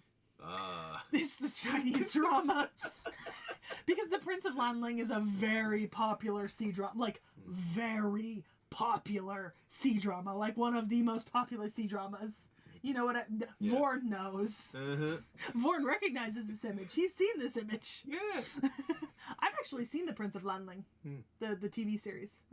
Not all of it, but the first 5 or 6 episodes. It does have 46 episodes. I have not seen all of them. I haven't either. Why is this still on the Prince of Lanling, the TV series? I don't know. I saw that earlier. So I was pointing wow, she pulled that up. I didn't mean to. I get it, but it must be a bit. I didn't mean to. I just meant to have the one image. So, our unfortunate Prince of Lanling, who we meant to do a year and a half ago, Gao Changgong, living significantly later than the rest of our characters today, who are roughly contemporary with one another. Man's living in fucking mid 500s, AD. So this is 700 years later. Let's just skip most of a millennia. I made comment on that in my notes, I think. Yeah, take a quick nap, wake up. Here we are, boys, girls. Oh no, 700 years have passed. What are we gonna do? So, Gao Changgong was a general during the Northern Qi dynasty who had possession of a fiefdom in southern Shandong known as Lanling County, making him the Prince of Lanling. He was the grandson of Gao Huan and the fourth son of Gao Cheng, and according to our records of the Court Entertainment Bureau and the Book of Northern Qi, he was so beautiful of face and feminine of appearance that as a result he had to wear a terrible and horrific mask when fighting in any battles because of how beautiful he was. So, because he was born the fourth son of Gao Cheng was the elder brother of the first emperor of Northern Qi, therefore a prince of Northern Qi, which is why he has the title Prince of Lanling instead of Duke or some other title. Gao Changgong was also made a general by Emperor Wu Cheng of Northern Qi, Gao Zhan, his uncle, and he was actually well distinguished in battles. He had personal kindness and bravery and was widely loved and admired by his people and his forces.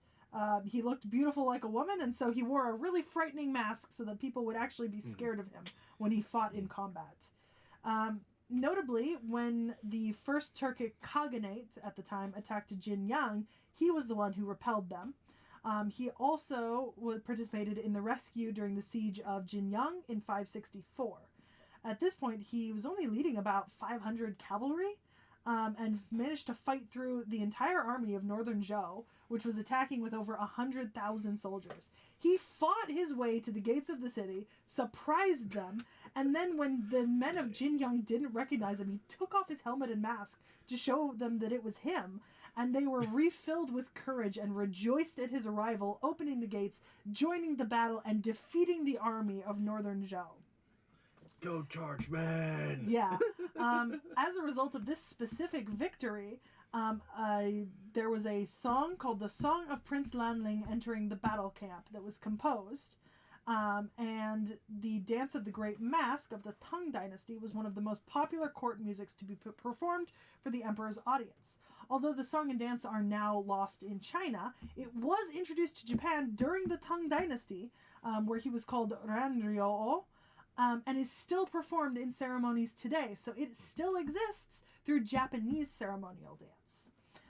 After the death of Gao Zhan, his cousin Gao Wei ascended to the throne, and at this point, his reputation, influence, and utter competence and beauty upset the young emperor, who felt a little inadequate, one could say.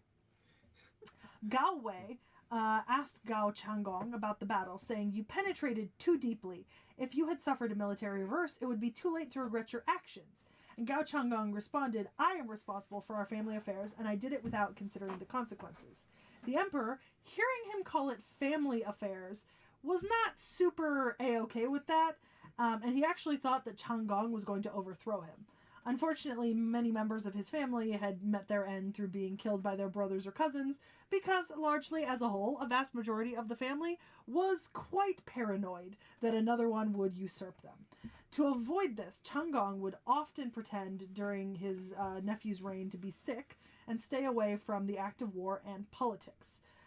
In 573, however, the emperor, still suspicious of him, sent him a cup of poisonous wine, which he drank, which ended his life, and he was only in potentially his 30s, as far as we know. About 4 years later, having lost one of its greatest generals, Northern Qi was destroyed by the Northern Zhou state. All remaining members of the Gao royal family were slaughtered.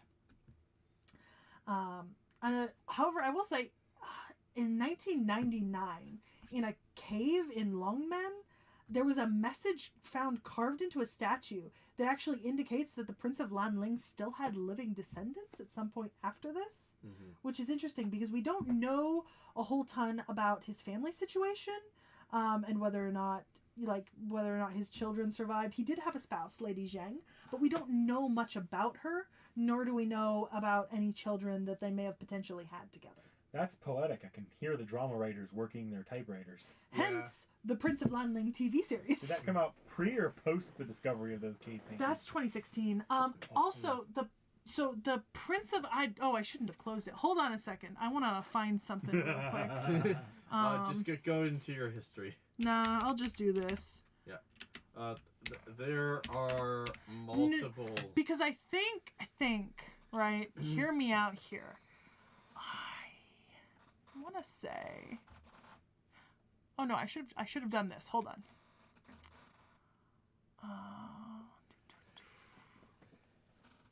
Oh, so 2013 was Prince of Lanling. I think there's a... If I'm not incorrect... There's another TV series, I think. Where are you?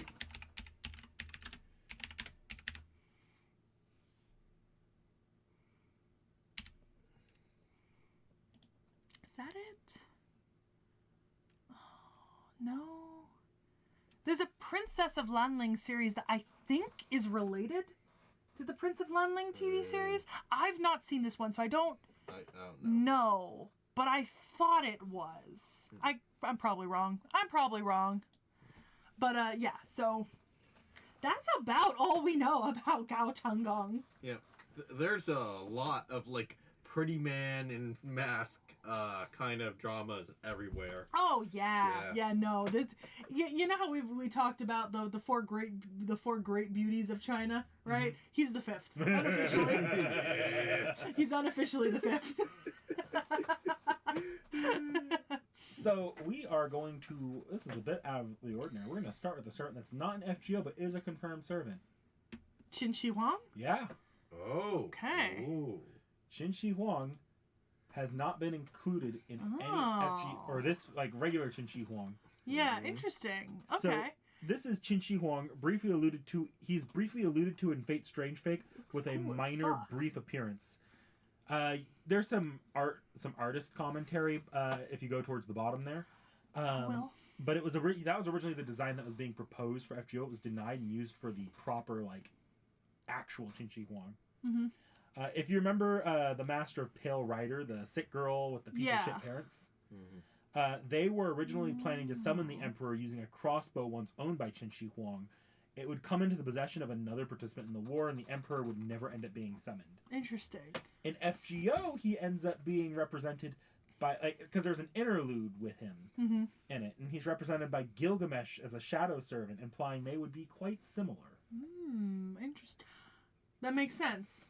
Yeah, that makes sense. I couldn't find any information on what the Noble Phantasm itself does, but Qin Shi Huang's NP could have been... Or it's called the God-Felling Crossbow, so I imagine it would qualify him for an archer, and the name implies it probably had some anti-divine properties. That's fair. So yeah, we're going to move right on to Jing K. Vorn and I both agree, this is really cool. Yeah. Like, this is a great really design. Good artwork. I cannot wait to see this character brought into FGO. Yeah. I know. Let me dream. All right, Jing K. So, Jing K... Yes, we indeed have a gender Is bend. that an ass? I see ass. Yeah, that's side ass. The Failed Assassin is summoned in a less... What did I write there? That's more ass. Yeah. Oh yeah, I said the Failed Assassin is less than surprisingly summoned as an assassin.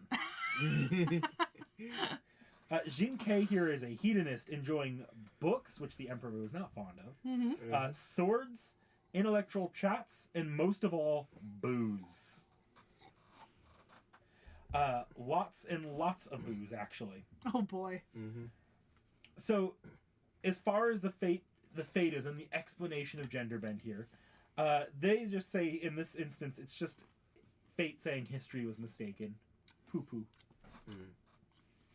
When summoned, that love of booze is not any diminished. She spent a full week drinking after being scammed by Caesar once during Christmas. Love that for her. Often be found getting shit-faced around Chaldea. Now, if all goes as expected... Or actually, no, it didn't. I don't think we actually saw Jing K, but Jing K was in Septum. Yeah, we didn't see Jing K. You didn't quite get to that point. No. We saw Jing K, but if you remember, we split up as a group. I went east, and Vorn went west. When we were reading this Thursday. Oh, never mind. Yeah. Sorry, I thought you meant in the D&D game, because Vorn went west and took care of Jing K without me, and I went and took care of the other two characters who had us fighting. I'm not going to bother covering Septum, partly because I thought you'd have read it at this point, and partly because I don't want to talk about Septum. I tried. I won't go into all the details yet, but let's just say she got another crack at Shi Huang Di while the assassination once again failed. she more or less managed to bring down the Lost Belt due to her actions. I love that for her. She has one relationship. It's with monarch servants in general, and it just says, yeah, I want to stab them. That's it. Oh, That sounds great. What? What is that swimsuit looking? We're gonna see that later. Okay. We see all that at the end. She's only an FGO servant, so all of her stuff should be in the FGO wiki later. Okay. So, all right, abilities. Jing Ke, despite getting shit-faced, is one of the most reserved killers. Her specialty is simply not seeming like a threat until it's too late. Not stealth, but rather infiltration. Oh yeah, because okay, never mind. Yeah, we'll get to it. you're on the right train of thought here, I think, though. Yeah. She can nearly walk straight up to someone and just seem like she's normal and not out of place. The less people are involved, like with her attempt, the more successful she can be. It isn't until she holds her weapon itself that one can actually sense her presence as a threat. Mm-hmm. I remember that. Because I think Vorn successfully fought against Jing Ke using Zhuge's labyrinth creation? No. He had Jing Ke fighting Zhuge. Yeah, you were fighting Jing Ke with Jing Ke. Yeah. No, fighting Zhuge with Jing Ke. Sorry, Zhuge with Jing Ke. Fucking my brain. It was the 7 generations of Qin Shi Huang's family. Anyway, so presence concealment, okay. Restraint, that's what's allowing her to hide until she's holding her blade. Planning is similar to tactics, but only assassinations, I assume. Like there's no one watching. That makes sense. So her noble phantasm is only for killing. So Jing Ke's noble phantasm is probably expectedly the map scroll that contained the knife she attempted to kill Qin Shi Huang with when he was king. It is basically a sheath that allows her to carry the highly poisonous and deadly weapon around without others noticing. The knife, when used, is extremely hard to evade since Jing Ke attacks. No one knows she's going to attack till she does, and she doesn't plan to make it out. So if someone tries to pull a sword on her while she's doing it, she's still gonna stab the fuck out of them. She just isn't. She's gonna die alongside that. Okay. Although in the game, you actually have us we have to stab him first to get him poisoned, and then we have to do no phantasm to kill. There's like 3 steps of shit that I did in that game. Yeah. I don't remember what I did specifically with her. I mean, it makes sense. We can't have insta-kills anymore. Yeah, but it'll be more fun. All right. Same artist did Florence Nightingale, David Semvoid, and William Tell. I've only seen Florence Nightingale of those, but I do recognize the art style. All right. First NP. Animations. Did you just do a splits? Yeah, she actually had an animation up there. Not that bad for a low rarity servant. Yeah. Oh. That was great. I thought you'd like that one. Love that. Love it. Great animations. Could be better, but great as is. Just sit on their face. They're very dynamic. Yeah. Much like Neja earlier. Yeah. Neja also had very dynamic movements. Like, it interacts with the actual enemy sprite more in a lot of FGO animations. It really does. I kind of appreciate that, you know? Yeah. Of course, that leads to some very hilarious sprite combinations. Like, imagine her doing that, leg around the neck of the enemy against Sir Nunos. Oh, God, yeah. How does that look? I'm pretty sure she just does the animation in the middle of Sir Nunos, who's still spinning around the background. It just looks off and funky. Yeah, that makes sense, because they wouldn't change it to fit different sizes and heights. They would just have the one. Happens a few times. There's some funny ones, like King Protea, like the little... Yeah. It looks more like she's just head-patting Sir Nunos because he's as big as she is. Okay, NP.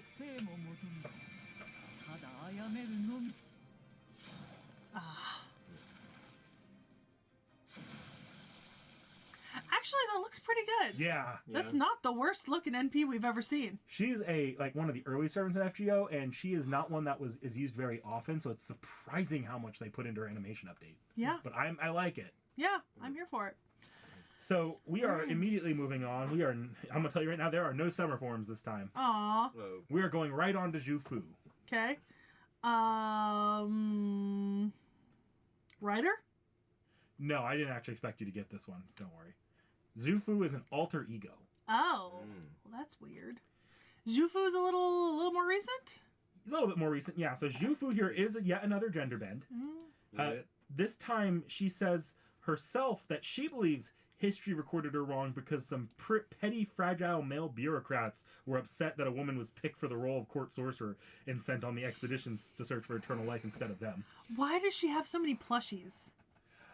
Well, let's get into that. There's actually a fair bit of fate lore going on here. Okay. Right. You see, she is one of Consort Yu's friends, and having known her during life, since, as you remember, Consort Yu's a bit of an immortal vampire. Yes. The two knew each other pretty well, and Xu Fu developed a rather hardcore crush on the vampire. Xu Fu, after learning of the Emperor's death, would also come to discover later on Zhang Yu's death during her continuous stay in Japan. Upon learning that, so the plush is because that's Consort Yu. Yeah. But upon learning of Zhang Yu's death, she'd shift her research from seeking eternal life to looking for a way to end eternal life, knowing that Yu longed for death with the death of Zhang Yu. And I believe she also did find the secret to eternal life while she was at it, and kept herself alive and hidden in the mountains until the modern day. Although I think she ended up as more of a spirit wraith by the end. Yeah. The death research would involve experiments on the men and women sent with her to Japan. Oh. Yeah. Okay. Human experimentation was involved here. Okay. All right. She wouldn't discover the means to end eternal life and apply it to Consort Yu until sometime around summer of 2020. And she went about it, but the way she went about it was by creating a singularity that simulated horror films to refine the very concept of killing someone. You herself would arrive having already failed in sin and been summoned in Chaldea. You would be conceptually and literally split in half and continually end up killed and regenerated within that singularity. Disgusting. Notable causes of death include being alone during a slasher horror night, watching a cursed videotape, taking a shower after wandering into a creepy hotel that wears away at the sanity of its occupants, and I can't forget about getting bitten during a zombie apocalypse in a mall. I don't like horror movies. That's a bit much. This would be enough for Xu Fu to create a mask capable of killing its wearer, but Consort Yu would end up refusing it, and Xu Fu would finally meet her end with the destruction of the singularity, but would eventually go on to be summoned into Chaldea herself. Anyways, yeah. Okay. Alright, so I've got some relationships. I'm gonna back away from the mic.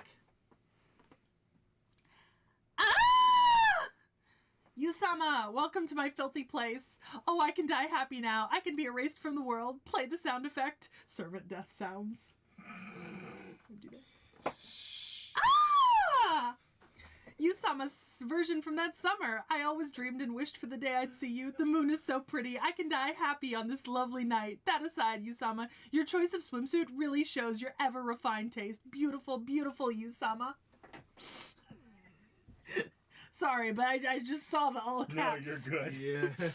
Yeah. Zhang Yu-sama. I mean, Hegemon King Yu. You'll be very sorry if you ever stop making Yu-sama happy, you bonehead. Wow, it's the Prince of Lanling. I'll have you know that since I've been with her for longer than you, I have my set place above in the hierarchy. Got it? Come on, don't ignore me. Stop ignoring me. Let's have a talk. Thank you for your patronage. It is with greatest regret that Jufu Artistic Studios announces its corporate decision to cancel the Immortality Quest project. In regards to the company's future endeavors, please forgive me. Who do you think that was directed towards? Qin Shi Huang. Qin Shi Huang. Yeah, that was a fun.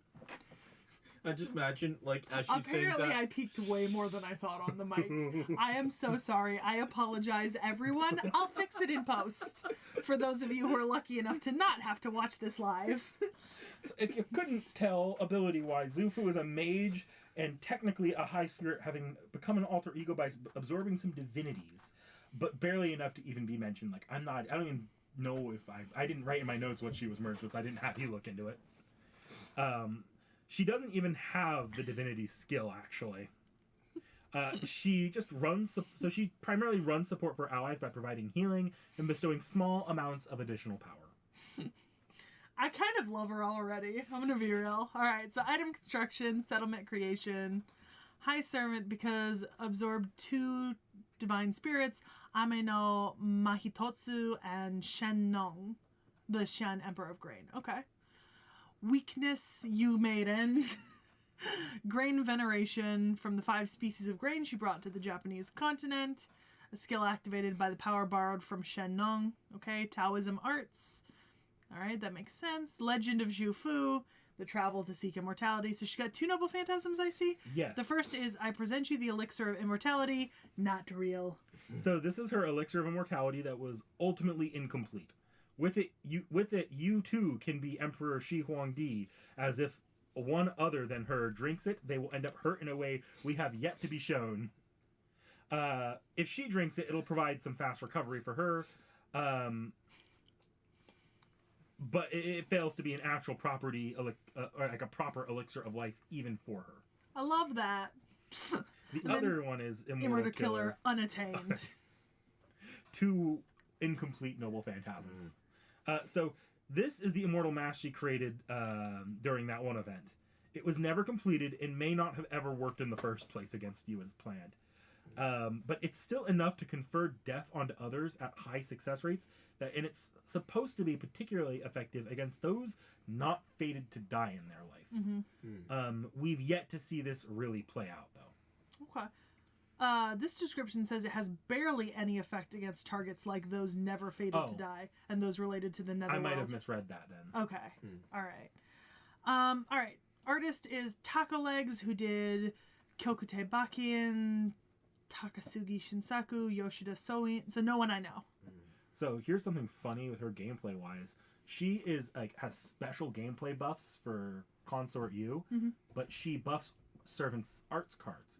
Consort U's normal form is primarily a servant uses buster cards, and Consort U's summer form primarily uses quick cards. There is no Consort U that uses arts cards, so while she has special effects for Consort U, she's almost wholly incompatible with her. Oh, that sucks.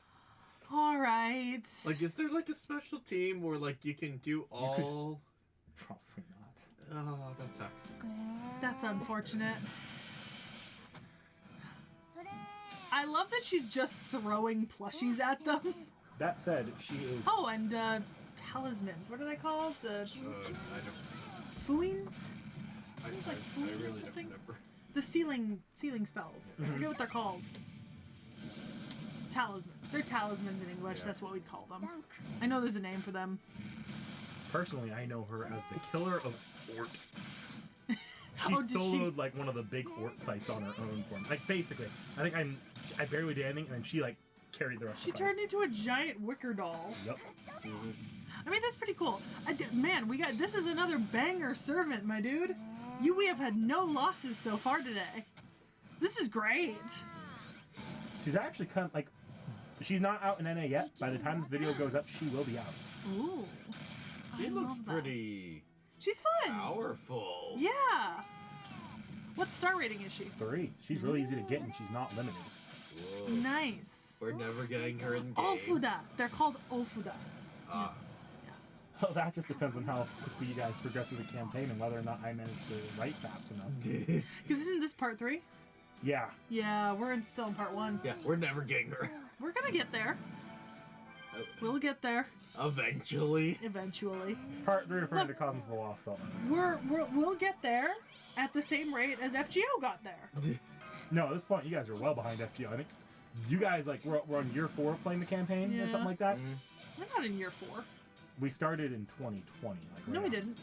Or it was like 2020. It might be year 3. I don't think we started in approaching 2020. that. It was not last year we started. But we didn't start in quarantine. We started when we could meet up in person. We couldn't meet up in person in 2020. It was like 2021 then. Okay. So we're all going on year 3. But it might have been late 2021 because I remember I went traveling in 2021 in summer and I don't think we'd started it before then. So it might have been late 2021, which would mean we're about 2 years if you count half years.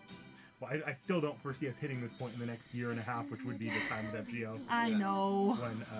When canonically when like Zufu was introduced. Yeah. Ooh, look at the 8 trigrams. 64 trigrams, whatever. Interesting. Yeah. All right. I'm gonna close Zhufu's Type Moon. Welcome to the addendum, people. I've never been so happy.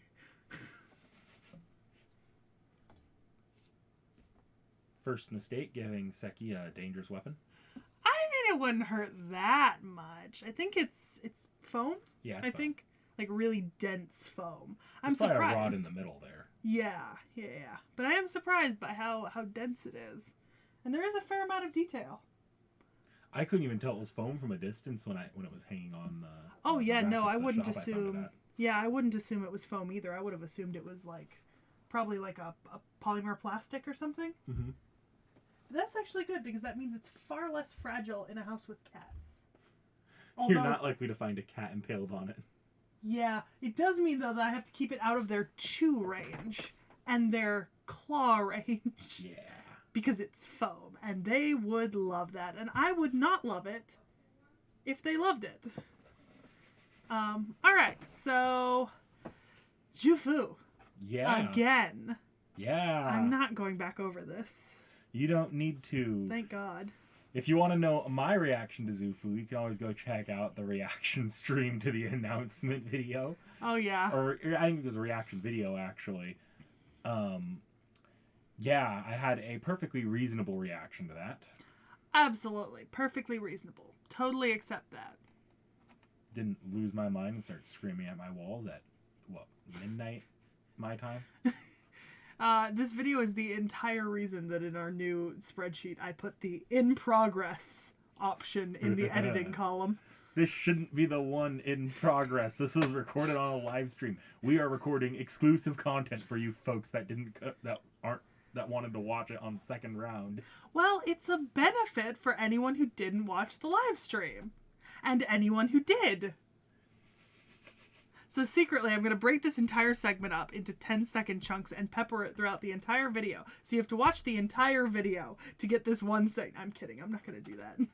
That'd be cool. But it would be funny. Okay, so Jufu got a summer form, right? Yes. Like costume or separate form? Full separate form. Full separate form. Okay. All right, so we're going to go take a look at that now? Yep.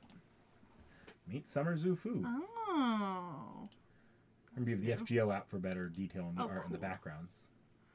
Oh, I love the caution tape. There's like candy in her hip pouch. Interesting. The yin and yang is nice. That's written in... Whatever's on her belt is written in Latin. I just can't tell exactly. Oh, that's cute. No more caution tape.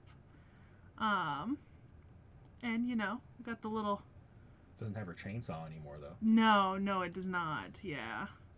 Summer Jufu Chan.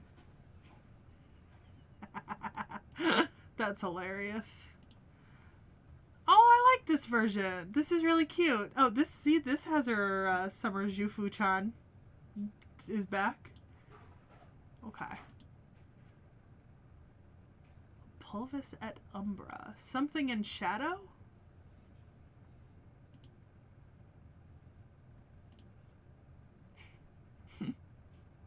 I like that it's splattered in blue this time. Very thematic. Also, tasteful additions of elements that could be attributed as sort of like more traditional clothing.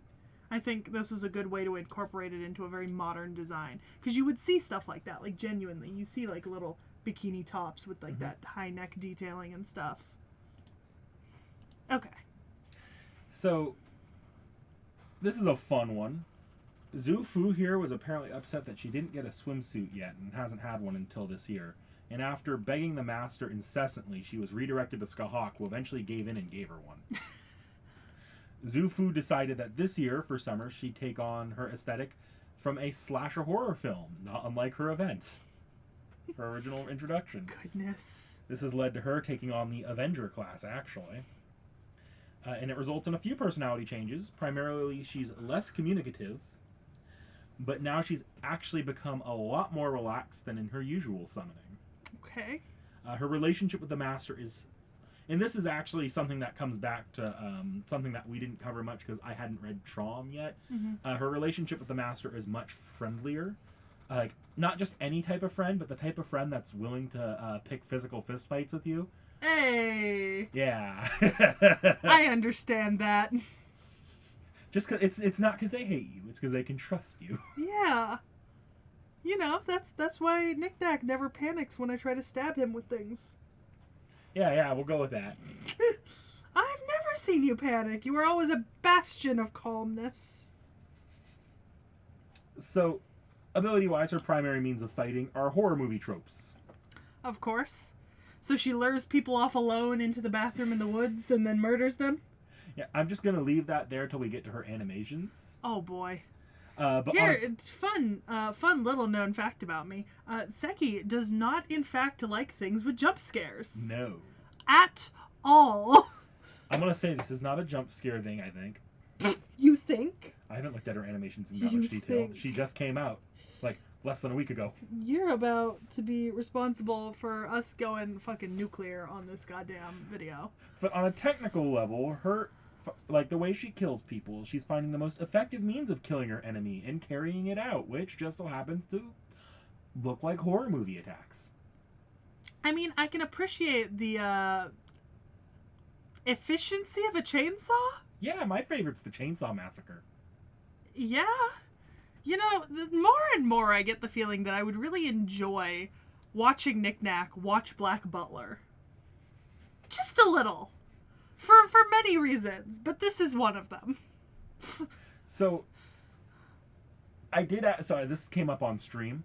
I did check to see if the Summer Zufu relationships were updated in the Zufu tab, but I didn't see any yet. It looks like they just haven't been updated at this point, which is fair. It's fine. She's brand new. We can come back to that if you remind me at updates when I put out the announcement.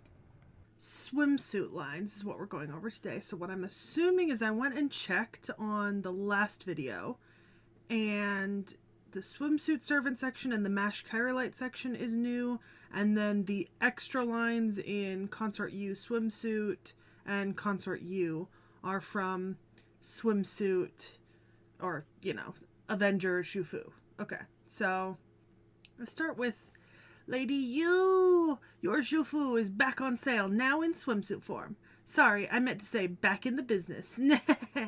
Anyway, now we both got our swimsuits on, and this is the best day ever! I'm in heaven.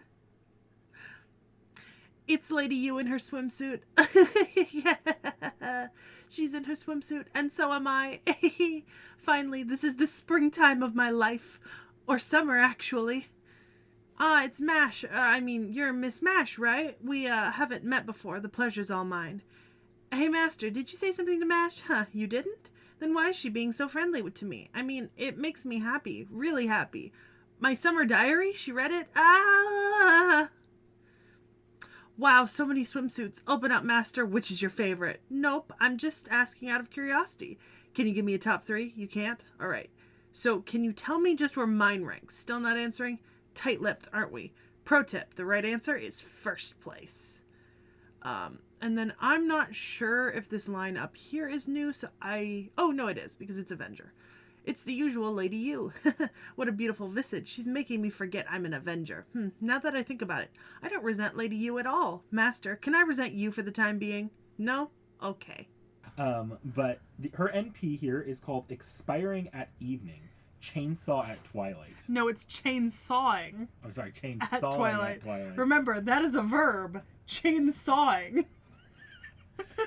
Here, Zufu transfers all of her concepts of death into her chainsaw and does exactly what you'd expect someone this fucked up to do with a chainsaw. Create a Texas massacre. Then I don't know if you saw anything fun with her skill names, but I don't remember how much you remember of Zufu. I said the weakness Yume Ren. I remember that mostly because somebody brought it up in stream. Yeah. Right? Taoism, arts, doll manipulation. I remember that. Collection of Deaths is fun. But that's, once again, it's related to Yume Ren. Mm-hmm. So it's a good thing we've already done Yume Ren, or this would be a little... confusing? Yeah, a little unfortunate. Let's see. We don't have, like, things that she enjoys yet up here, unfortunately. Which sucks, because I bet they'd be really funny. Yeah. Chainsaw. Murder. Oh Yeah. boy. There's 2 videos. We don't have to watch both, but they're in different costumes. You can decide which one you want to see more. Okay. They're the same animations, I'm pretty sure, though. All right. I'm just gonna better load. Okay.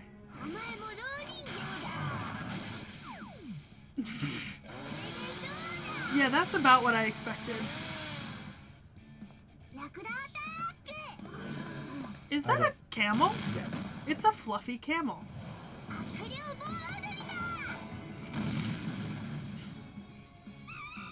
Aw, poor monkey. Here's Zhufu! Funny you should make that reference. We'll get to that another time. Fun fact, when I did the Sekhie's back stream, I was trying to make a thumbnail that had a joke of that, but I couldn't find a good enough image to manage it. What's funny is if we had done the right servants already, I could have actually given you something. Oh, well... Jaws! Okay. So we've seen Here's Johnny, we've seen Jaws. I'm certain that there are a few references here that I'm missing. Yeah. Because I mean just chainsaws, obviously, Texas Chainsaw Massacre. But I'm not a horror and gore film aficionado. So, like I said, I'm sure there's shit I'm missing. Oi. I'm half expecting there to be an animation of her coming out of a TV like The Ring. I really am. That would be so funny. I really am. I think that would be hilarious. Also, whatever she was eating was blue. Oh, and her little dolls also got a camel this time. We love that for her. We love camels. It's blue. It's like blue curry. Because it's got carrots and potatoes in it, but it's bright blue. I don't know if I trust a food that is bright blue like that.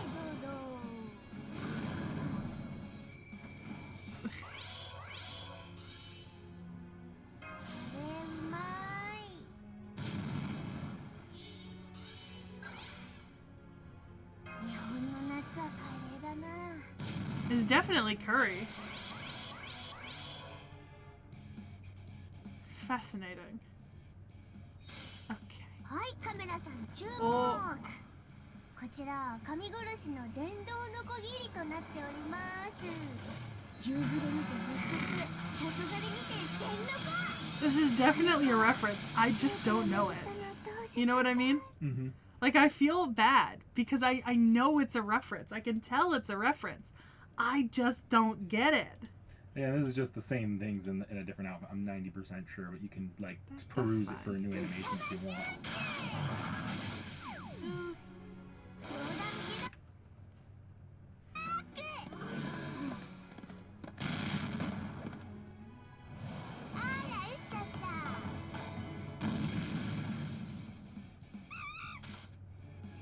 I think it's mostly the same stuff. Yeah. Yeah. I pulled them up just so you could pick which outfit you wanted, but Yeah. No, that makes sense. Okay. Alright, gallery. So, yeah, there's not much here yet, but... we don't even have a Valentine's CE yet, to be honest. No. You do have like the different animation sprites, though. Yeah, okay. I'm gonna take a look at some of those. Aw, fluffy camel.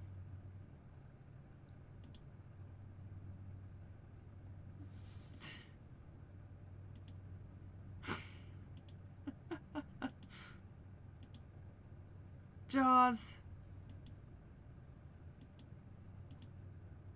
Oh.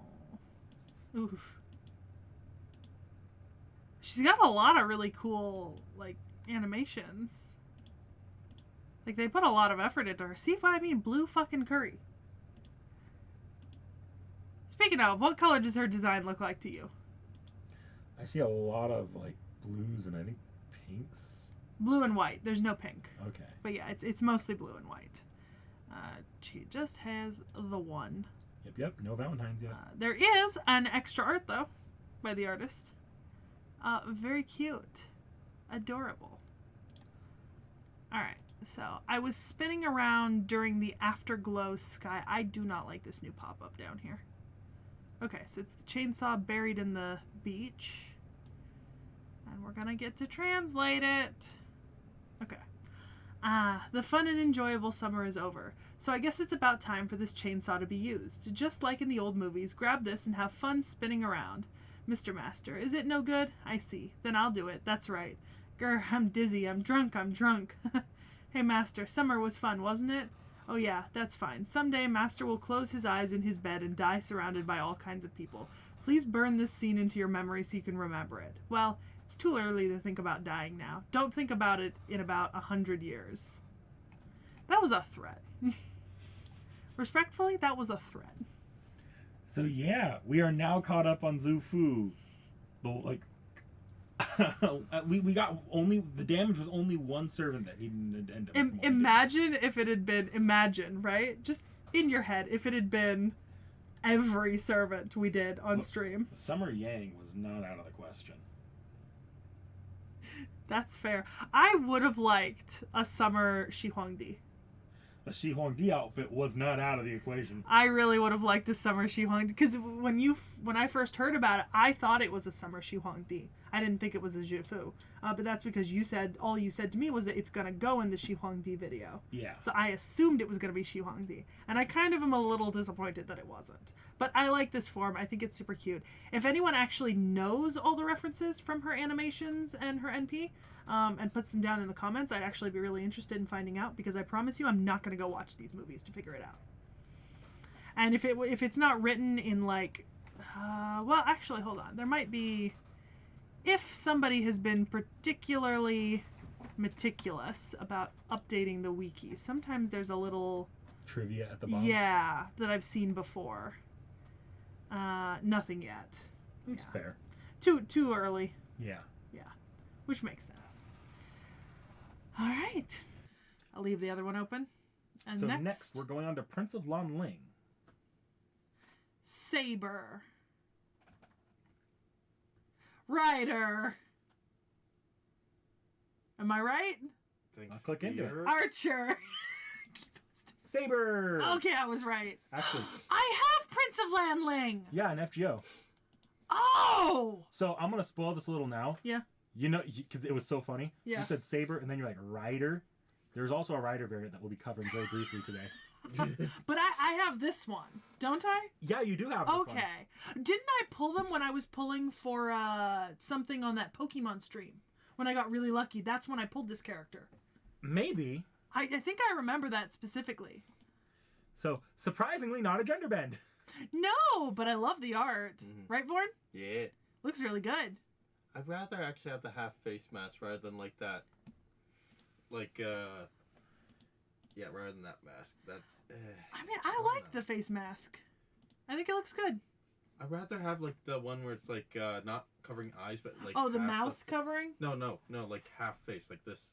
Oh, like that? Why? Yeah. I like those better. We've already done that with Phantom of the Opera. Yeah, we did that. But I like this design. All right, so Prince of Lanling. So yes, he is just a beautiful man with a mask, and his life story is mostly told. In history, an amazing concept, historically accurate servant. But there's only one small deviation, and it doesn't affect much more than the very end of his legend. Hold on. Taco says Genshin Impact looking ass, and I have never agreed with something more in my life. He predates Tacos is Genshin. Right. Huh? He predates Genshin. Good. So the small deviation here is he was actually very good friends with Consort Yu and knew her well after everything with played out with Zhang Yu, like by 700 to 800 years. Yeah, interesting. This makes him possibly her most modern friend, with him even knowing her as Hinako, the name she'd go by in the modern day. Because I don't know, Warren, have I ever told you Consort Yu in Fate is a vampire? Yes, you have. Yeah. He'd like, just like Zhu Fu, he would actually end up harboring a crush on her as well. Aww. But so this is just the Yume Ren simp cast. Yume Rin has a fucking reverse harem. I mean, Or harem. Just a harem. She has Zufu in there, too. Gaslight girl keep Gaslight gatekeep girl boss. Oh my god, I love her more every single time we talk about her. Like, she just gets better and better. And then she also Because remember, I love Zhang Yu, too. Mm-hmm. She also remains wholly monogamous, too, so... Wait, have I actually seen her on stream? We could show you her later if you want. No, I don't think so, but we did a video on her and Zhang Yu a while back, and I really liked them, So, like Zufu, he'd harbor that crush, but unlike Zufu, he would end up respecting that post-Zhang Yu, she was emotionally closed off. And later, when the both of them were summoned into Chaldea, he would neither pursue nor confess to her because she already had Zhang Yu at that point. Until he was forced to confess by Zhu Fu, an act that he would cringe at even in the moment because this was due to literal mind control. Oh, Zhu Fu, that wasn't nice. His friendship with her was so genuine that when Hinako summoned a servant in the Chinese Lost Belt, she ended up summoning him due to their bond. And when pushed to the breaking point, he let her feed on his spirit origin to regain the power that she had left dormant as a vampire. Ultimately, he ends up being one of the most loyal servants to both Hinako and later to the Master of Chaldea. I've been reading through his personality section. Man's just a solid dude. Just a good dude. He's just a good guy. I'm loving this. Gotta level him next time I got FGO logged in. Yeah, he's next. Oh, all right. I've got some relationships. Okay. To consort you, I would have never imagined we could meet again as servants, and I'm deeply moved. She proudly said I could rely on her whenever I needed advice, but I can't help but be constantly worried about her, so whenever I hear a loud noise, I rush to see if she is fine. Before I forget, and I didn't, because I forgot to write this in my notes, Consort Yu was with Lanling when he drank the poison and died. Aww. That's actually how the beginning of the Lost Belt 3 chapter starts, is you see it from, I think it's his perspective. Aww. Okay. Alright, Shang Yu and Lu Bu. I see. So these are our China's unparalleled warriors. Robots. I see. Oh yeah, they are robots. Yeah, Jing. She has a sloppy way of walking, but also a silent way of killing, and a tendency to get terribly drunk. She would be truly beautiful if she acted more properly, so I can't help but be troubled when she keeps drinking herself unconscious. Pentha. We usually make small talk about masks. The fact that she doesn't seem interested in me makes it really easy to get along with her. Aww. Dear Mud, okay. What? You can't seal your beauty spot's curse even if you wear a mask? I'm so sorry. Yeah, that's gotta suck. Why is it that I can suddenly hear background music playing when I do stuff sometimes? Hint, it's background music used for romantic events with special CGs. Wait, who is that? Edward T.H.E. Oh, my man, Blackbeard about to get a very Get rude wiki. fucked, Blackbeard. Oh, look, there's a little gif of him fighting Mordred. Ooh. Oh, interesting.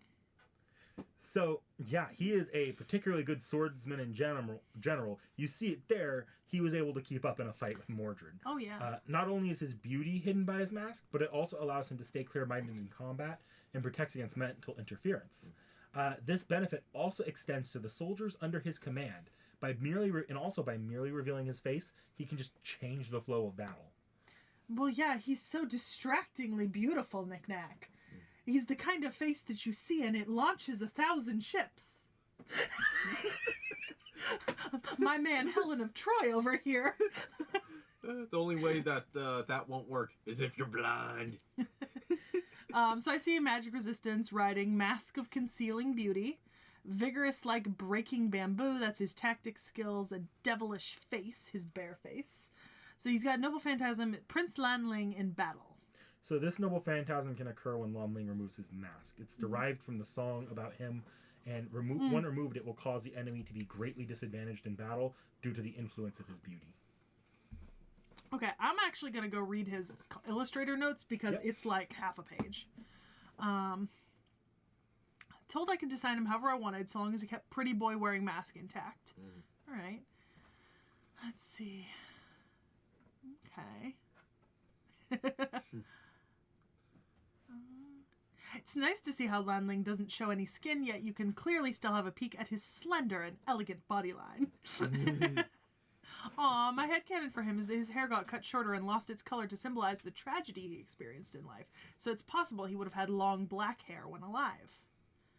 And the tears in his mask are supposed to look like tears at certain angles. Interesting.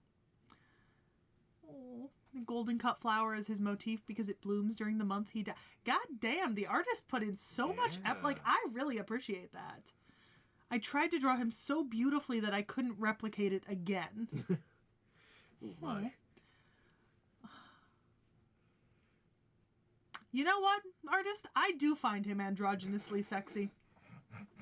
You have achieved your goal. Ho has only done 3 characters. Prince of Lanling, and then Adele and Makarios. I don't think either of them are actual FGO servants. They're the only people they've designed, but They're like 2 NPCs, I'm pretty sure. I do appreciate that, like, obviously, Ho put so much effort into that. It could also be that Lanling had what's called a Chaldea, is it break room, which are like the NA exclusive Twitter like interview questions. That sounds like a lot of stuff they would have included there. Yeah. Okay, that makes sense. All right, I'm gonna close out of this. Yep. And go to our noble phantasm. Yep. With the protection of this mask. Let's go. Yeah, I see all the Magatamas now all over his design. I love that he's just got the horse. Because remember, he was in charge of cavalry during that famous battle. Yep.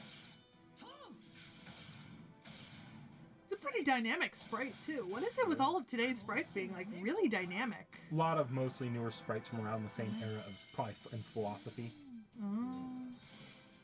Interesting. Oh. Oh my.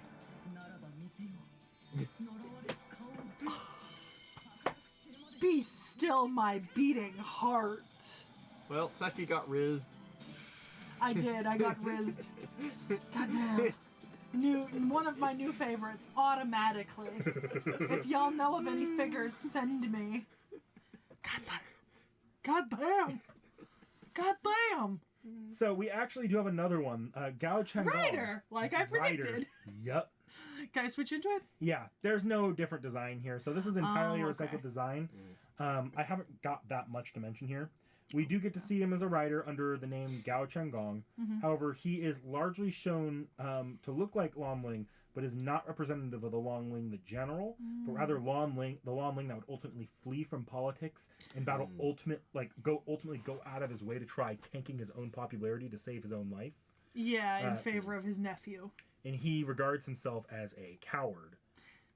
Okay, that makes sense. I mean, you could also see it another way of he rather have his his life nephew, than his... No, his nephew actually rule, so he's just going to take the, I guess, the coward way out, but also the technical hero's way out. But this is he is blaming himself as to being a coward in this situation. Yeah. If that's how he feels especially because he just ended up losing his life from it anyways. Yeah, that makes sense. His noble phantasm is unknown, but seems to have similar properties to his saber self, with the ability to maybe assist in the creation of capable troops for an army. I haven't got much else to say. It's mostly a side note here that he can be summoned as a rider pretty organically. Okay. All right. Okay. That makes sense. Finally, we come back around. It all comes around. Qin Shi Huang. This is the actual Qin Shi Huang we get. Yes. Oh Okay. my. So Qin Shi Huang. Wait, hang on, y'all. I made a prediction about who I thought was Qin Shi Huang, right? A servant I had seen in CEs. I will tell you all when we flip into this if it is the right person. What class do you think? Oh, I don't know. Caster? Let's check. Ooh. Qin Shi Huang. It is exactly who I thought it was. Okay, so I had a theory. I kept seeing this character pictured with Ozymandias and Gilgamesh in a bunch of card arts. And I had no clue who it was. But, people kept mentioning Qin Shi Huang in comments, and I was trying not to spoil myself, but I was like, I have a theory, right? That the 3 of them are probably pictured together because they are very, similar in terms of, these great kings that are well known. So I thought this might have been Qin Shi Huang. I feel so vindicated. I'll let you take a look through his designs. Yeah. Is this, it almost looks like the same artist as Mozart? It might be. You can take a look if you want. Ooh, okay, It looks that's so the good. Best. That's the best one. My God. Yeah. Amazing. I mean, his sprite looks good too. Oh, look, he might be mostly naked, which I'm okay with. But the rest of it's great too. Nah, I like the clothed one the best. I like them all. I'm an equal opportunity. I like them all. We need more slutty men in FGO. So you probably saw this one coming. Qin Shi Huang is the Lost Belt king of the Chinese Lost Belt and has lived eternally.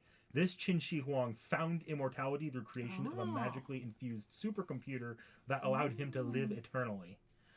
This would lead to him eventually conquering the whole world and creating extensions of himself that stretched around the entire planet that he'd call the Great Wall. Likes Mercury, dislikes Mercury. So the Great Wall would float above the planet and would watch all life at all times, capable of communicating with everyone and being everywhere with absolute control over the world. He would, as in life, stifle Confucian thought and really any philosophical output.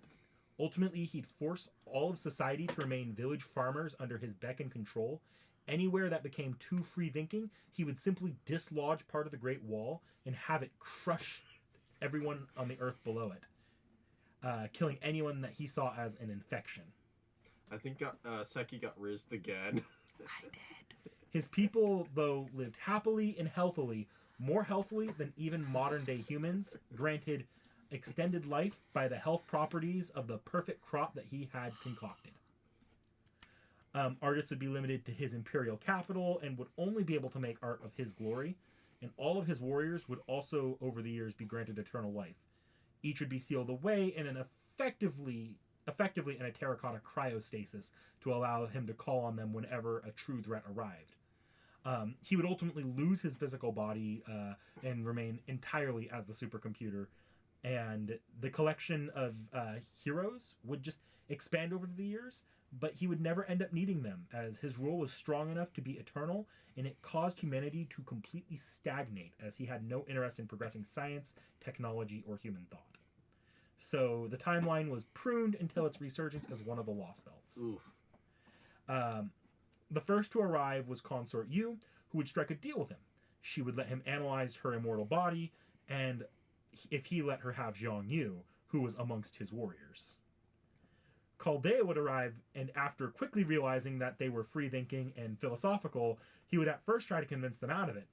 But one of the summoned servants that ended up being there was Spartacus himself. As Spartacus tends to do, lead the people to revolution. Yeah. So Down obviously, with the... obviously, the great supercomputer would end up just dropping the wall on them. And this is where Spartacus would do his entire rebel against gravity bullshit that would solidify Chaldea as Qin Shi Huang's enemy. Love that. Just so you know, while you were telling us all about that, Vorn and I got a little... That was from the Memorial movie that you saw. I remember that, and I didn't know who the character was. Now I do. We got a little ha about that.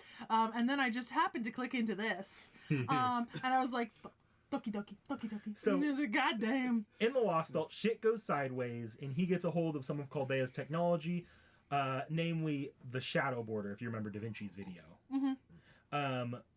But it becomes quickly apparent how inefficient their assembly line is, as it ends up making literal cheap Chinese knockoffs of the Shadow Border that are easily destroyed. Okay. Ultimately, the supercomputer would meet its end at the hands of Jing, who would use the Master's smartphone with a crude program prepared by Chaldea to hack the supercomputer, which never before had to deal with or contend with computer viruses due to being the only computer to ever exist. However, the Emperor had already managed to replicate his mind into the body of Consort Yu and create a non-vampiric body with eternal life that was biological and capable of ruling eternally. That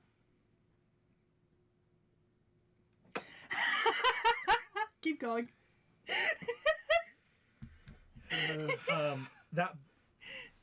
Thank you, Sekhie. This body was practically a servant body with the spiritual weight rivaling that of a grand servant that led to a brief moment where he was, both in story and in fan base, mistaken as a potential grand ruler class servant. Jing would end up dying to him, Okay. But the loss of the supercomputer meant that the Emperor had to fight as a man and would ultimately lose out in the battle of both philosophy and convictions, read fists, with the Master. He would concede and allow the Master to destroy the Lost Belt and would even assist with the brief but tragic pushback of the two youths. He'd ultimately spend the world's last moments amongst his own people, waiting for the end in their fields. He's later summoned to Chaldea, where he intends to watch over them, and if their convictions and the quality of the world isn't up to snuff, he plans to step in and judge them. Okay. All right, so I've got some relationships. We'll start with Wu Zetian. So there are those who ruled China after our death. It appears she tried her best. But that wail, that pain. If only we were still alive. No, there's no point in thinking such things. A little girl, you were indeed a dragon who ruled over China. That's surprisingly meaningful. Also, somebody in the comments did mention gender is listed as the royal we, so that's why he's using the royal we. Yeah. All right, so, Shang Yu. Our retainer has also been engraved into the Throne of Heroes from the records of this history. Very good. It appears that the sage woman did good work for you. Well done. Well done indeed. Consort Yu. We had a hunch that you would also be here. Yes. They say that the beauty of a sage woman truly shines when she is as herself without putting on airs. It's not too late for you to try genuinely living your life. You understand? No, we don't know what to say. You should think a little bit more about the branding of a female immortal. Have you taken the immortal's brand reputational risk into account? Okay. Tamama no Mai. Qin Shi Huang is watching you. We praise you for starting your life anew, but not your credibility. Who is the one watching over Tamamo? That is us. He directly knows Daiji. Because Daiji, yeah. There's a particularly violent scene in FGO where he tortures Koyanskaya. Yeah, I saw somebody in the comments mentioned it. Jesus. All right, Thomas Edison. No way. We seriously can't bear this. This guy is the epitome of Confucianism, and he did not like Confucianism. Okay, all right. Ability, Jesus. So, Shi Huangdi isn't a grand ruler servant, despite many misconceptions. His origin weight is just... Wait, he's a ruler? He's a ruler servant, yes. Did I just miss that when we said it earlier? Yeah. No. I said ruler once earlier. I think I might have thought you meant ruler as in ruler of China. Okay. Ruler servant. Thank you. All right. I wasn't sure. So, his origin weight is just very heavy, and as he houses a lot of complexities. He is capable with his very presence of causing disruptions into magical circuits, as well as restrict the movements of those that oppose him. And he is using Consort Yu's genetic makeup for his body, so he can regenerate from wounds easily, though it is not nearly as potent as her ability to regenerate is. Because she can regenerate from literally nothing. Sorry, I'm just looking through art. No, you're good. All right. Magic resistance, that makes sense. All books must be burned. I disagree with you. You're so hot, but I disagree with you. Capable of applying strong pressure. This is the one who burned the book. Don't burn books. You can fix it. Burn some books. There are some books I do not like. I would not burn all of the books. I would just burn my copies of the books. All scholars must be buried. Oof. Eternal Emperor. All right, so his noble phantasm is the domination beginning. So Qin Shi Huang's reach with the Great Wall was enough that he can dominate the world itself, weakening everyone upon activation except for himself. It can stretch across the world, but the actual area of effect is just places that he recognizes as his own territories. In theory, a stretch of the world he never learned about would be completely unaffected. So the Americas. Though, since he, in his Lost Belt, conquered the entire world, laying claim to it all, it's nearly the entire planet's surface that he can affect this. That makes sense. Phantasm. I would like to note, comment from Illustrator. When I first received the offer to draw Qin, I had imagined he would be a man with an intelligent, sharp-eyed look as illustrated below. However, the design order was a fully naked, androgynous, fantastical beauty, and this was rejected within an hour. But it was used for pan-human history. It was. Estrella, same character designer as Estrella. I can see that. And I loved Estrella, remember? Estrella was great. All right. Okay, here's the... I mean, it's a fun sprite. This is why they call him Mothman. Yeah, I think all of his sprites have different animations. It might only be the first and third one. That's fine. I am perfectly content to sit here and watch my mostly naked hot man do hot man things. Ooh, fire wings. Yeah, Phoenix. Like, ooh. Yeah. I assume the reason that he looks very, perhaps, water associated is because he associated himself with the element of water. I mean, I thought that was more Mercury, but okay. Well, technically Mercury is liquid metal. It is a liquid. And because remember we were talking about his superstition and he associated his reign with water as his birth element and the one following fire being the dynasty before him. So it makes sense that he kind of looks like he could be associated with like water, like the blues and greens, you know? And kind of the flowing nature. Yeah. I don't know, maybe I'm like overreaching, but I've always considered water to kind of associate in this way. Somebody says in the comments it's Mercury, and you know what? I'm just gonna go with Mercury is technically a liquid. I mean, it is. Yeah. Yeah. Qin Shi Huang is joining my list of I can fix him. Right up with Gil and Ozzy. Yep. Gil, Ozzy, Qin, I can fix him. And Bartholomew Roberts, I can fix him. I can maybe believe Roberts. The joke there is I thought that Roberts was Ozzy in a CE because he looked so much like Ozzy, but they're both just incredibly attractive, and the difference is their eye color.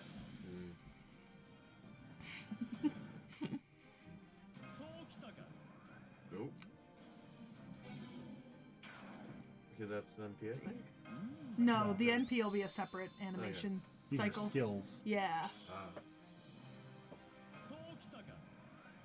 I can see the Mercury associations with the like metallic like water droplets, you know? This is his NP. Oh. Ooh, in the field of grains. Jesus.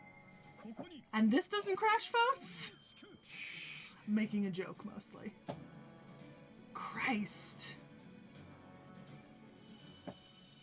Damn, really went hard. It's not done. Now it is. Now Okay, we and have then like third. other third. So yeah, it's the first, second, and then the third. Yeah. Oh, he's got sword now. I mean, he had sword beforehand. Just I not know, but physical. yeah. Now we have blue fire wings. Oh. But there's an actual phoenix. I'm trying to remember how you get blue fire. It's burning a certain chemical. Yeah. Not super important. That is a big sword. Big ceremonial sword. Yeah. Oh, yeah. Big ceremonial sword. Yeah. Phoenix. God damn. Oh, yeah. Now, okay. I can see that it's liquid mercury now. I get it. It's still a liquidy design, though. Yeah. I stand by my guns.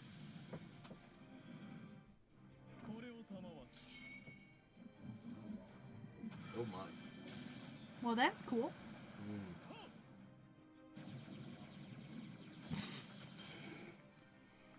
Let me just radiate mercury real quick. In every direction to everyone.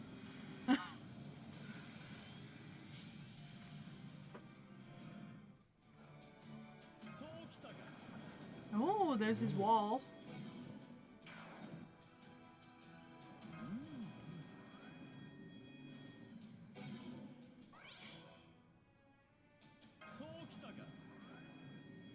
These are all his powering ups. Mm-hmm. Yeah. So he can drop his NP. Ooh, there we go.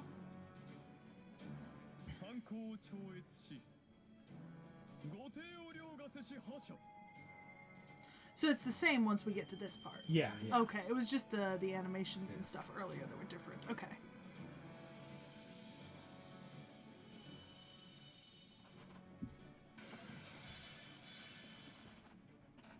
Noxar Boy's right. Blue fire is created by just burning fire hot enough. It's green and purple that are created by adding like copper and other elements. Because I was like, my stove burns blue like right at the base. Yeah, where it's like first catching. Okay, all right. I'll close this, and now we have. I think you can still get blue flames by a material burning. I'm sure you could, but it you can also just get it by having like the fire right by the source. Now we have CEs. All right, and other stuff. Oh, she got a Grail League with the flower and everything. That's so cute. Is that who's that? Oh, you weren't here Jinkei? for that. Yeah, this is Jing Kai. No, he was here for Jinkei. He arrived during the historical section. Yeah. Oh, I'm an idiot. No, I just Soccer League. I like the inspiration on the outfit. It looks really nice. Mm-hmm. Okay, let's see. A few extras. Mm-hmm. That's cute. Magical girls in Yeah. Little noodle. Aw, with the Drunk drunk Jinkei. as shit. Yep, drunk as shit. I mean, I think that's how she gets by people. She's just a drunkard. He wasn't here to hear the Yang Guofei story that involved No, Jinkei you were earlier. not. Okay. Oh, Knife chocolate bitter. I made it somewhat bitter so it'll go well with alcohol. Now let's go grab a drink. I am not letting you go home tonight. Uh-oh. Okay. Love that. It's her Valentine's. Propriety to the 9 dukes. Okay. Alright. In 10 steps, I will make my kill. The self-proclaimed hero is trembling, frozen with fear. Completely useless, but that's the way it is. Ultimately, I am the one who made this plan and perfected it. I can do it at this distance. I won't be interfered with at this distance. Just a few more seconds and I can see his face, looking at me, begging for mercy. Soon my life will be reaching its end. My life is filled with joy. I have no regrets. Well then, here I come. It's time to make the leap to make my hated and beloved empire. To my hated and beloved emperor. Jesus, I'm like my words are getting mixed up now. That's nice though. Okay, I've seen this one before. Watershine, because it's I've seen this before, but when? Look at the other involved servant. But it's Mochizuki Chiyome.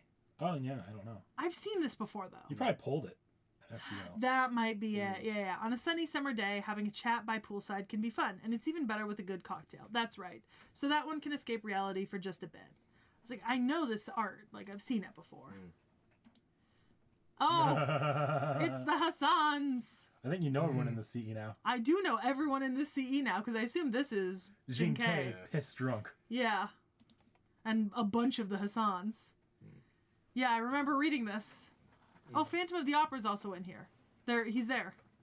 Back in the corner. Because there's Grandpa Hassan in the painting. Yeah. Grandpa Hassan pops out of the painting. Ha-ha! Alright, so that was all her T's. So we're going to move on to Shufu. Aw, she's still got that friggin' plushie. And that's adorable. Little cheerleader. With the plushie on its head. Yes, with the plushie on its head. Okay. All right. Oh, there's some fair amount of extra. Ooh, food. Aw, look at that. That's so cute. I assume these are like both servants that the artist draws. Yeah. So it makes sense. Aw. She's a particular way of drawing her. I like it. I like it a lot. Okay, that's back to her concept art, and there's no more extras. Besides that, there's a foot pick, as per usual.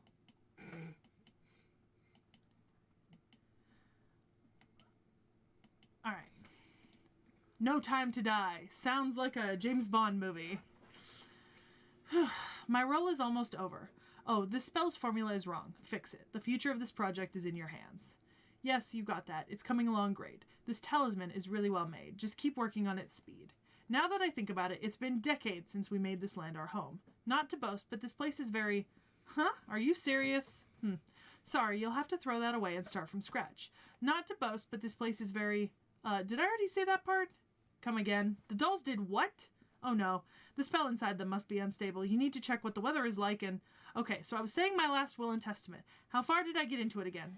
Yeah, I don't have the time to be dying. I feel that. Alright. Spare the idle talk. Oh my. So, who's, I'm assuming that is, yeah, Consort you. Okay. Leisurely lying in a cozy atmosphere, just rambling chit-chats and out-of-focus responses, like feather sank into the waters. Gently dozing, softly swaying, nothing in particular. This extravagant, elegant flower. Good lord. Winter Party. Oh, I've seen this one before. Yeah. Oh, it's got I think those- she's right there. Yeah. Oh, Yeah. it's got those little things from the recent event that I just played. I love those things. This is the Hokkaido, Miyagi, and Osaka one. Okay. All right. Still in joint production. Oh my god, there's so much strawberry. Ooh, that seems nice. Oh, I do love me some strawberry. Ooh, there's actually Grapefruit? Yeah, grapefruit as well. Yeah. Ooh. Oh boy. I love it when shit. I'm gonna murder someone. Alright. Valentine's Day chocolate from Jofuku, a scene from when we were working together to make chocolates for a beautiful woman. Of course, Jofuku also gave me chocolates in return for his help.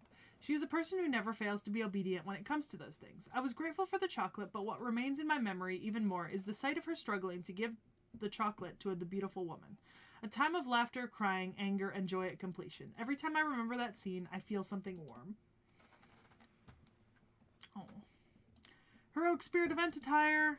I think this is the festival one, so this is the Japanese festival that we saw a couple other servants in. Oh, wait, no. That's Oktoberfest. I think. I think it's Oktoberfest. It's either that or I forget. Oktoberfest. Okay. Yeah, I was right. So this is the 2023. I remember that. All right. Hey. Mordred? Believe so. Vladdy? Yep. Deermud. Yeah, that looks like Deermud. That's Deermud. I know Yeah. it is. That? Jack? No. I can't see it this angle, so. It's either a Brunhilder, a Kriemhild, or a Dioscuri, I think.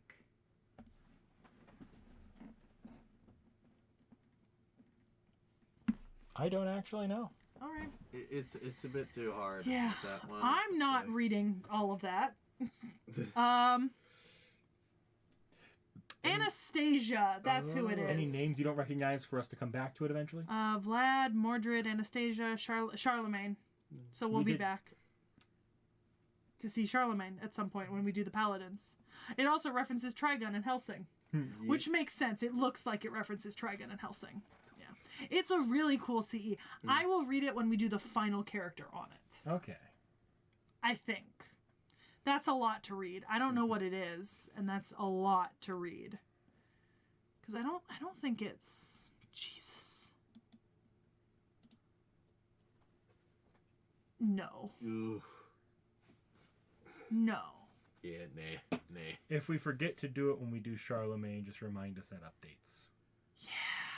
No, I'm not reading that right now. Okay. Lanling. Pretty boy. All right. Fate Grail League. Oh man, he's pitching. Aw, look at him. Dream Striker. That's so cute. All right.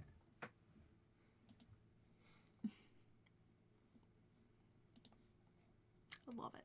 All right. Oh, you have some extra art.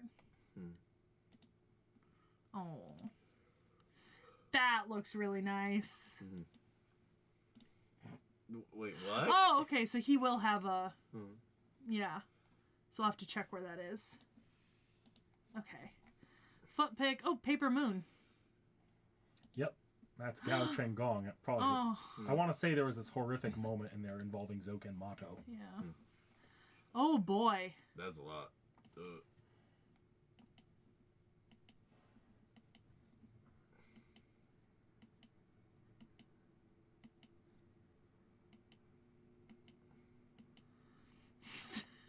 Okay. My mask, my cup of poisoned alcohol.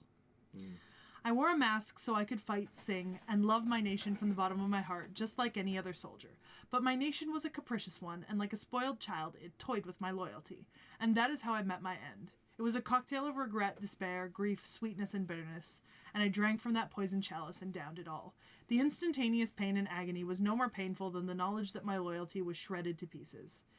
If a nation was like a child, I would have raised them sternly like any parent would.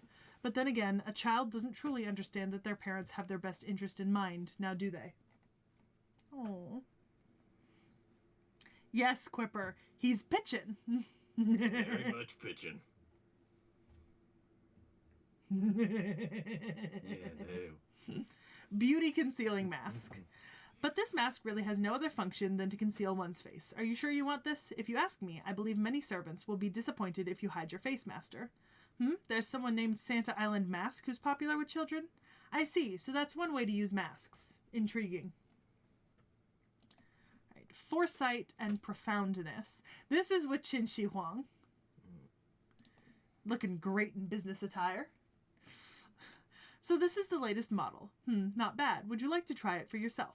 The president is in a wonderful mood today. They seem to be especially interested in communication devices, and they devote themselves to developing new products. Oh, me? I work closely with the president as their secretary, Wait. and we do have the extra stuff down here at the bottom. So what, they developing cell phones? Yeah, Oh, presumably. cool. That's what he's playing with. All right, Heroic Spirit Festival wear, Lanling Wang. Is this from Alola? Is this from Hawaii? Alola's the Pokemon. Sorry, Hawaii. It's the Pele? Pele's Hawaii is Luluhawa. Luluhawa, that was it. Yeah. Luluhawa Island. Oh, Dumazid. Oh, there's the fluffy ram. There's our little Dumazid. Okay, Heroic Spirit traveled... Ooh, this is voiced. Hold on. We've learned our lesson. 素晴らしい場所ですね。マスター、次はどこに行きましょうか? Ah, what a wonderful place. Master, where shall we go next? This is in Momiji-Dani Park in Hiroshima. I wonder who voices him. I don't know. Ask chat. Chat. Oh, Chaldea Stars. Mask. Is that Rama? I think it's Or Rama. it might be Alexander. Oh, it could be either, but I thought it was Rama. Let's see. Even the moon's glitter and the twinkling stars are no match for the singing voices of the handsome young man. Colored with the saintly hero's blessing and the mischief of the doctor, may their radiance last until dawn. Rama No, what do you know? and Jekyll and Hyde, along with Fu, Shihuangdi, Arjuna, and Paracelsus in the background. I see They're all in Qin like Shi the Huang. very background there. Yeah. Obviously, I won't be able to see them all because I can barely see the front ones. But yeah, okay. Best boy group. Let's go for Hatsumod. What the fuck? What's going on back there? Hot Wheels. We'll get to him another time. There's Anna and her master. Yep. Aw. These are like the cryptors and their masters. That's Yumeiren, right? Yep. Yep, and him. No. Adorable. Adorable. Oh yeah, because there's Sigurd. I was like, I'm trying to remember which one's which. I had a dream in the moment right before your conscious mind shuts off for the night. I dreamed that we were all together in one place under a clear blue winter sky. I dreamed everyone was happy to see me. Does the fact that I had a dream like that mean that I actually want to be friends with them? Man, I really hope not. Okay. All right. Chance meeting under the moon. You don't actually know everyone here. I don't. I don't think you know most of the people here. But there's no names, so... And it's voiced, so I think we're good. それで若君、今宵は何用だろうか。まさか、僕と仲良くなろうとでも言うのかい？あなたはそうやってまた煙に巻くつもりか。偽りの蛮行にこの私が気づかないとでも。覚悟なくば立ち去るがよい。Ah, the young prince, what is your business with me tonight? Surely you haven't come here to befriend me. Must you always be so obfuscating? Did you think I wouldn't see through your pretense of barbarity? Rumors abound of bandits in the capital. However, the bandits targeted only corrupt politicians, merchants who tried to wield their influence like a club, and the thugs who serve as their lackeys. At last, the young man seeking the truth has arrived at the dwelling of the man thought to be the bandits' leader. The still sharp eyes of the old soldier standing guard in the back of the room never leave the young prince. If you are not truly resolved, it would be better to leave.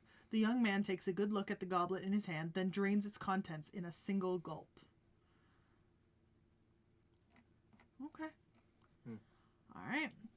Tiger hunting ascetics. I do not know the other character here. To serve or to conquer, one must possess an equaling power. Tiger mimicking fox is unqualified to be a general. Days after days of skill honing is what will bring forth true glory. Be aware, to prevent infection by sugar-coated rotten seeds, Please don't forget to always keep an eye open. Okay. Heroic Spirit event attire, Lanling Wang. This is Venice, Carnival in Venice. That is an amazing outfit. It's Carnival in Venice. Yeah, the Carnival of Venice. Greedy Dice. You only know one. I only know one. Damn. I'll wait. I'm sure we'll... Yeah, we'll come back to that one. Okay. Chinese version 4th anniversary. I see him back there, and I think that's Qin Shi Huang as well. Yeah. Yeah. Okay. I know a lot of the characters there at this point. All right. Our last one. Oh my god, I love him so much. See, I would have gotten him immediately when we did the little who's who. Looks glorious. Beautiful. Stunning. Amazing art. Love the high ponytail. I'd rather have the original, but okay. I think it looks great. Oh, okay. I saw both of those. On him. Oh, yeah. Okay. Let's see. We'll start over here. So, this is a character we didn't cover today. But isn't is that actually a playable... Is that the person that people were telling you to cover? That's Han Jin. If you want to look up Han Jin in Type Moon, I don't think we're ever going to cover him again, but I don't have that much to say on him. Okay. Yeah, I'm not going to bother right now, but I'll keep that in mind. Ah! Be still, my beating heart. You were not ready for that one. I was not ready for that. Oh. Is this just going to be a Riz session for Sekhmet? All of today's servants have been wizards. I have been enjoying all of them. We have not missed once today. Not a single servant has been amiss. All right. Oh, beautiful. Beautiful. That's kind of cute. Yeah. Stunning. Beautiful. That's no like... notes. Oh my god, I want to do my nails like him. Hashtag life goals. I'm going to try to do that at some point. You going to load? Oh, beautiful. Oh, yeah. Beautiful. I love it. Let's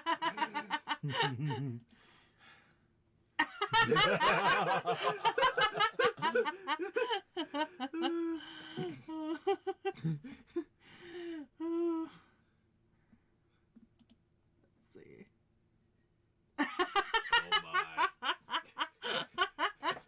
Knick-knack. Knick-knack. That's a pissed off man right there. I don't know if he's pissed off so much as deeply disturbed. Yeah. I love it though. I saw that. It's beautiful. Okay, I think that's it for the... Yeah, that's it for the new arts. All right. Oh boy. I'll skip that one because I read it. Skip that one because I read it. Skip that one, but I will open this one. Okay. The Phoenix is on the vast land. Nice art. Very nice art. Take a good look at the ones who are leaving. They are shouldering the duty that is the future, and their path will lead them to confront even more treacherous challenges. Yet the only thing we can do is to see them off from afar. But do not worry, we will not be giving you any trials like the ones they will be facing. Instead, you shall join us in a delicate slumber, bereft of fear or despair over your fate. This is a scene of what will soon become a dream. The ruler who once tried to shoulder humanity alone has now entrusted and tasked the heavy responsibility of 2,000 years of history to a group of foreign travelers. Now all there is to do is wait for the peaceful end to come with the citizens that they loved. Very nice. Miniature of Ipang Palace. Our relationship is now one of equals, but do not forget that our true form once ruled over all of the world. For those who cling to the idea that humans should retain their human appearance, we acknowledge that this form may seem grotesque, but that is nothing that we regret nor feel ashamed of. That was an inevitable consequence of governing the world for such a long time. We arrived at this form because it was meant to be. Do not misunderstand. We do not wish to be looked upon with trembling awe. Rather, we wish for you to reminisce spontaneously at any moment of our majestic form that once ascended to the skies. Do you know what his androgynous moth form reminds me of a little bit? And you're not going to get this reference, and you might not either, but chat will. Somebody in chat will. Aizen, when he goes Mothman in Bleach. Oh, yeah. It meant nothing to Sekhie, but a lot of people like to poke fun at the fact that Mothman here shares a voice actor with Lelouch. Oh, okay. All right. Elixir of Immortality.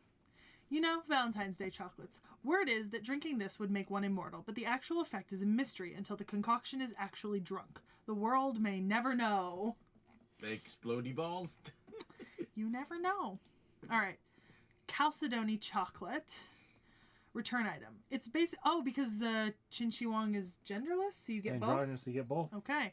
A piece of chalcedony carved to look like gâteau au chocolat. Its intricate workmanship looks like the real thing and is on par with other famous Chinese treasures, such as the jadeite cabbage or meat-shaped stone. Interesting.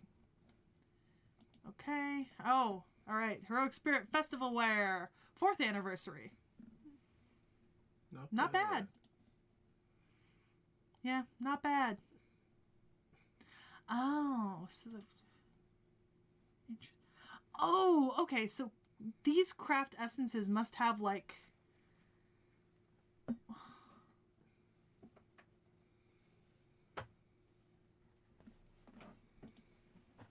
There's Miniku. And there's Mozart's orchestra, but I don't see... Hold on. I don't see Jason, who it says is in this CE. I guess I just don't see them. Yeah. Okay. Looks good. Royal Traveling Incog. This is the one! This is the one I saw! And this is what made me think that that character was Qin Shi Huang. This is the one! It's nice seeing the commoner's world once in a while. Don't you agree, Sun King? Getting to steer my mount by hand is rather entertaining. Don't make so much commotion. Our disguises may be perfect, but we are drawing a great deal of attention. It is the duty of a king to be aware of what's going on with the common people. The three of them stand out far too much to claim this foray is conducted incognito, and there's just no chance they get through this without incident. Okay, so there's a slightly longer version with English translation. Okay, him saying our disguises are perfect is bullshit, because the other two could pass for, like, you know, just normal rich guys. But he's over here looking like that. All right, Winter Caravan. I remember this. There he is in the background. We've read this one before because I've seen it before. It has an extended version. It's a little bit more high def, so you can actually see all the stuff drawn. Who's that on the couch? Like that's front, Qin Shi Huang. This? No. That? Front, like very front. This? There you go. Yeah. Abby. Oh. Abigail Williams. Also, okay, Infinity Dream. That's Sherlock, isn't it? Or is it Tesla? It's Tesla. That might be Tesla. It's one of the two. All right, Infinity Dream. It was Tesla. They have no interest in wealth. Praise is simply fodder for those literary folks. My ultimate goal, and indeed my reward, will be to create energy that man will never achieve. Two geniuses continue to tackle their challenge, even if their journey may be a never-ending series of tribulations. If such a creation is not meant for idle pleasure, but for the bettering of one's people, then it is our duty to lend you aid. By the way, I have exclusive distribution rights for it, right? And then there's a selection of the kind of more detailed... Oh, okay. Oh, very nice. Very Alucard from Castlevania. Yeah, it very much is like that. Yeah. Yeah. I'm not going to click into the other one because it's a character I don't know, so. All right. Heroic Spirit Event Attire. Qin Shi Huang. I love it. I feel like I know what this is, but I gotta... Yeah, Rio Carnival. Yeah, I was going to say like very... Carnival. Yeah. No, like it was Quetzal. Yeah, kind of like. Those Carnival. Yeah. I don't have to read that because it's an anniversary. All right, 5th anniversary. Oh man, he's up there presiding over it all. With some other servants I know, but it's hard to... Oh, this is Ozzy. Because I can see the little Ankh earrings. There's Gil. Mash in the middle, obviously. I'm a little stuffy on who some of the rest are. So, yeah. So yeah, we just batted a perfect score this stream. Ironic since we didn't last stream. No.